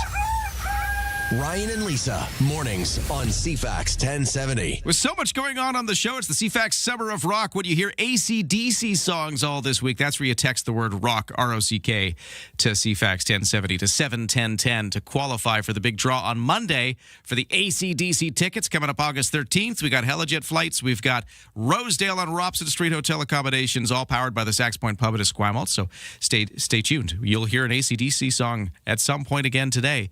You got to listen for it. Okay. And that draws on Monday. Mm-hmm. And then the other thing is, I'm excited because we've been qualifying people for the museum tickets to the Ancient Egypt Obsessed with Life exhibit with the food gift card and the IMAX passes too. Yeah, so it makes for a nice outing for family. It's 4 tickets to all of that. We're going to qualify people one more time because I've been getting some questions about this on the text machine at 71010. So tomorrow we'll qualify one more contestant by asking them a skill testing trivia question. Could you have gotten today's? Today's was simply, what was the structure, the giant structure that ancient Egyptians built to be the tomb for their pharaohs? Those big rock triangles. Those big rock triangles. What are those called? So pyramids, obviously, was the answer. So that's the level of question we got here. I think, hopefully, you can do it again tomorrow. And then around about this very time, right here, where you're listening right here, we're going to do a draw and get a winner. Right. And the show opens tomorrow. It does. Runs for a few months, but still. Perfect timing. Going at the beginning is always quite exciting. There's so many things to win by listening to Ryan and Lisa on CFAX Mornings. I got so excited about it, my voice kind of got high. That's the level. Allowed. That's absolutely allowed. The level of prizes we have here on the morning show. It's exciting. 8:45. What's happening in the news? The federal government's budget watchdog says Ottawa has less than a 1% chance, so call that slim, of maintaining a key fiscal anchor of shrinking the deficit as a share of the economy every year. Parliamentary Budget Officer Annette Ryan today releasing her office's first economic and fiscal update since she assumed the role back in April. The budget watchdog predicts annual deficits will average $4.6 billion higher than Ottawa projected in its spring economic update. The budget office expects the deficit for this fiscal year will edge down slightly, $71.8 billion, about $6.5 billion higher than Ottawa's spring projection. Ryan argues the annual deficits will be deeper than Ottawa expects, mainly due to lower income tax revenues and higher program expenses. Alberta Premier Danielle Smith says she and her province with Quebec have a long-standing relationship when it comes to trade and can rely on each other when it comes to uncertainty from the U.S. Smith spoke to business owners in Quebec after meeting with Premier Christine Frechette yesterday in Quebec City. She joked about the relationship calling Queberta. It doesn't really rhyme well, but she says the two provinces should forge ahead with a stronger economic alliance. And Ottawa's new National Artificial Intelligence Strategy says Canada has a major AI adoption gap, and it may look to build trust through legislation that tackles concerns about surveillance pricing and chatbot safety. The strategy being announced by the Prime Minister today in Toronto plans to increase use of AI through free training to all Canadians. It also pledges to ensure all post-secondary students have access to trusted AI agents. It promises to create up to 90,000 AI-related jobs and to pursue a pro-worker approach. And that's your news to 8:47. Texter says, the question today was the easiest one ever. Well, they've all been pretty easy. Well, we want you to get it. What are the name of the rulers of ancient Egypt? That was one of the questions. And the answer is... Oh, you're asking Pharaohs, me? Okay, right? thank you. Pharaohs. Yeah. That was one of the ones we had this week. Like the one about the animal. Yeah, exactly. What was the most revered animal of ancient Egypt? That was the cat. Yes. So, yeah, they're very nice at the Royal BC Museum. They want you to come to the show. Yeah, exactly. We'll do it again tomorrow. And let's do this. We're going to take a break. Tomorrow, Lisa, not only will we draw the winner of this Ancient Egypt prize pack, later in the day, you and I get to go to the ball field. Sure do. And we're going to throw that first pitch at the Harbour Cats game. We sure are. We've been practicing with the best help we can find. And My arm hurts. Does it? Are you sore today? No, okay. Sports guy Steve is going to help coach us on how to throw a first pitch. He's joining us next. Okay. It's time to ride, Victoria. This week is Go By Bike Week. Grab your wheels and bike to work, school, or wherever the wind takes you. Throughout the week, celebration stations across the region will offer free snacks, bike support, giveaways, and community vibes. Plus, there's hundreds of local prizes up for grabs. Make sure you register and log your rides for your chance to win. Go By Bike Week. For more info, visit cfax1070.com.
CFAX 1070 traffic and weather. Again, we had a little collision just coming off the Pat Bay Highway heading in towards town, right around about where Whole Foods is. But that's cleared, and it looks like it's starting to move freely again. That backlog is clearing up. No more issue there. If you are commuting from the West Shore into Victoria, it's looking pretty good. I've been taking a look at the West Shore Town Center area as kind of like an example. So from that part of Langford into downtown Victoria, right now just 30 minutes is the commute time. It's looking pretty decent. I'd say that's lighter than usual volume delays. For the weather, we're sitting at 15 degrees right now in Victoria. We're going to get to a high of 18, although it's not going to feel much warmer if you're by the water because we got that wind blowing off the Juan de Fuca Strait, kind of a cooler, breezy day by the water. And as the day goes on, clouds are rolling in. You stick around overnight, lows to 10, and those clouds bring with them tomorrow a chance of showers. So scattered chance of showers through the day. We might see some sunny breaks too here and there. And that's kind of what the weekend looks like as well.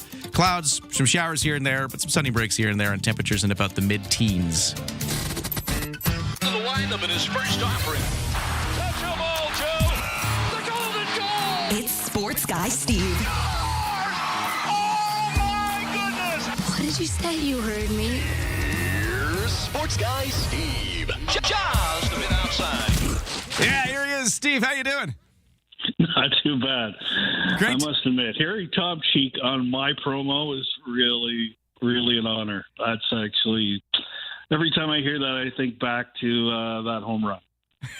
Well, we are just pumped to have you here, Steve, because Lisa and I have a challenge ahead of us. We have been asked to throw the first pitch at the Harbor Cats game tomorrow as they take on Kelowna, Royal Athletic Park, Wilson's Group Stadium. And yesterday, Steve, you were so kind. You took us both out to a ball field here near the station, and you gave us some pointers on how to throw a ball properly and not embarrass ourselves. So thank you for that. I enjoyed it. It's always good to have young people around me that I can shape and mold. I thought you had some great advice, though. I'm stuck on the young part. What's he talking about? See what else is it? I'm glad you picked up on that. Thank you. But I would love for the listeners here, give us some advice. You know, in a situation like this, what do you need to think about? Well, what you don't want to think about is, everybody's watching you at the same time, and it's not a situation you're comfortable in. So you just want to concentrate on the actual act and throwing the ball and just block everything else out. Because I know I could throw a baseball most of the time. Yeah. Yesterday we were practicing. I could do it. It's when you're there and everybody's watching you. That's when you're going to throw it like 2 feet in front of you into the ground. That's when it's going to happen. Yeah, especially because most people that throw first pitches at sports events don't usually throw a little bit beforehand, and you got to do that. You don't warm up. Because you're. And I found that you guys gave me the ball to see how I threw it, and I threw horrible because I'm battling an elbow problem, and I haven't thrown a ball in like 5 years. So. Since I left Jasper. So it was embarrassing. So I understand your trepidation. Well, we're nervous, but we're feeling much more ready after, Steve, you took us out and gave us some advice. And if you want to see how that went, we're going to put a video up on our social media feeds for CFAX 1070 a little later today. See how Lisa and I did under the tutelage of Coach Steve. Please be gentle. That is coming out later today. Watch out for that video. Please check it out. It is of interest because when we do something like that and just the nerves of that, I really feel for pitchers more so now. Absolutely. It's easy to be an armchair quarterback, but when you're on the mound and you've got all those eyes drilling into you and you make a mistake, it's tough. And Harbor Cats aren't paid that much. Are they paid? We're not talking $1 million contracts here. No. I think there's a stipend, but I don't think it would be considered pay. Yes. So that's a tough job. By the way, how are the Harbor Cats looking to you, Steve, this season? I mean, I know it's early. Apparently, they still have more guys coming. So the NCAA, the vast majority of these are NCAA players. So they're still in their playoff mode. They had their first round of regionals last week, and the super regionals are this week. So they haven't played all the games yet. So they're going to bring more players into town. I saw a couple of things I liked in the game I went to, and I watched a little bit of the game last night. And it just seemed like the rain that came every once in a while was really hampering some of the pitchers and things like that. So I think too early to tell. But remember, they split that season into two halves. So if you win, if you get ready in the first half and play really well in the second half, you still get into the playoffs. That's cool. Yeah. Look, okay, Harbor Cats baseball, come out Friday. It's going to be cool. The game's going to be good against Kelowna, but also Lisa and I throwing that first pitch. We'll see how Steve's coaching went. Now, sports guy Steve, while I got you here, I got to talk Canucks with you. Is that okay? Absolutely. So you and I, we spoke a few weeks ago after the firing of Adam Foote, the coach, and we were talking about, who is going to be the new coach of the Vancouver Canucks. And at that time, Steve, you came right here on the airwaves and you said, Manny Malhotra, the AHL Abbotsford Canucks coach. You were like, that's the guy. And that's what we saw. He was named this week. I wanted to get your thoughts on that. And also your thoughts on the fact, this is really interesting. So it's not just about him being the coach. His son, Caleb Malhotra, is up to be drafted this year. And could he actually end up being picked by the Canucks? And if so, what kind of weirdness does that cause if you're the coach and your son is on the team? I wanted to get your thoughts on all that. Okay, so first of all, I think that was the natural choice because the new GM, Ryan Johnston, had worked with him in Abbotsford. They built a relationship. They trust each other. That's a good base. You've got a rebuilding team. You don't need to be spending all kinds of money on an established coach, where the results, even if he does a good job, are not going to be tremendous. We're starting from square one. We'll let our new coach grow with the team. He has relationships within the locker room already. Some of the Canucks that came on in the second half of last year did really well under him. Now, having your son on the team, first of all, Caleb has excelled at every level. So last year he played in Brantford of the OHL, but the year before he because Dad was coaching in Abbotsford, he played in Chilliwack of VCHL. He had a tremendous season, including a great playoff run.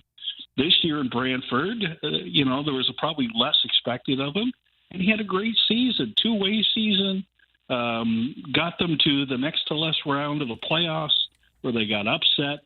But you know what? Good season.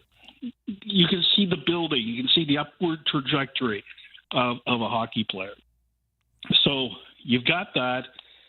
He's a nice fit with what they have and don't have.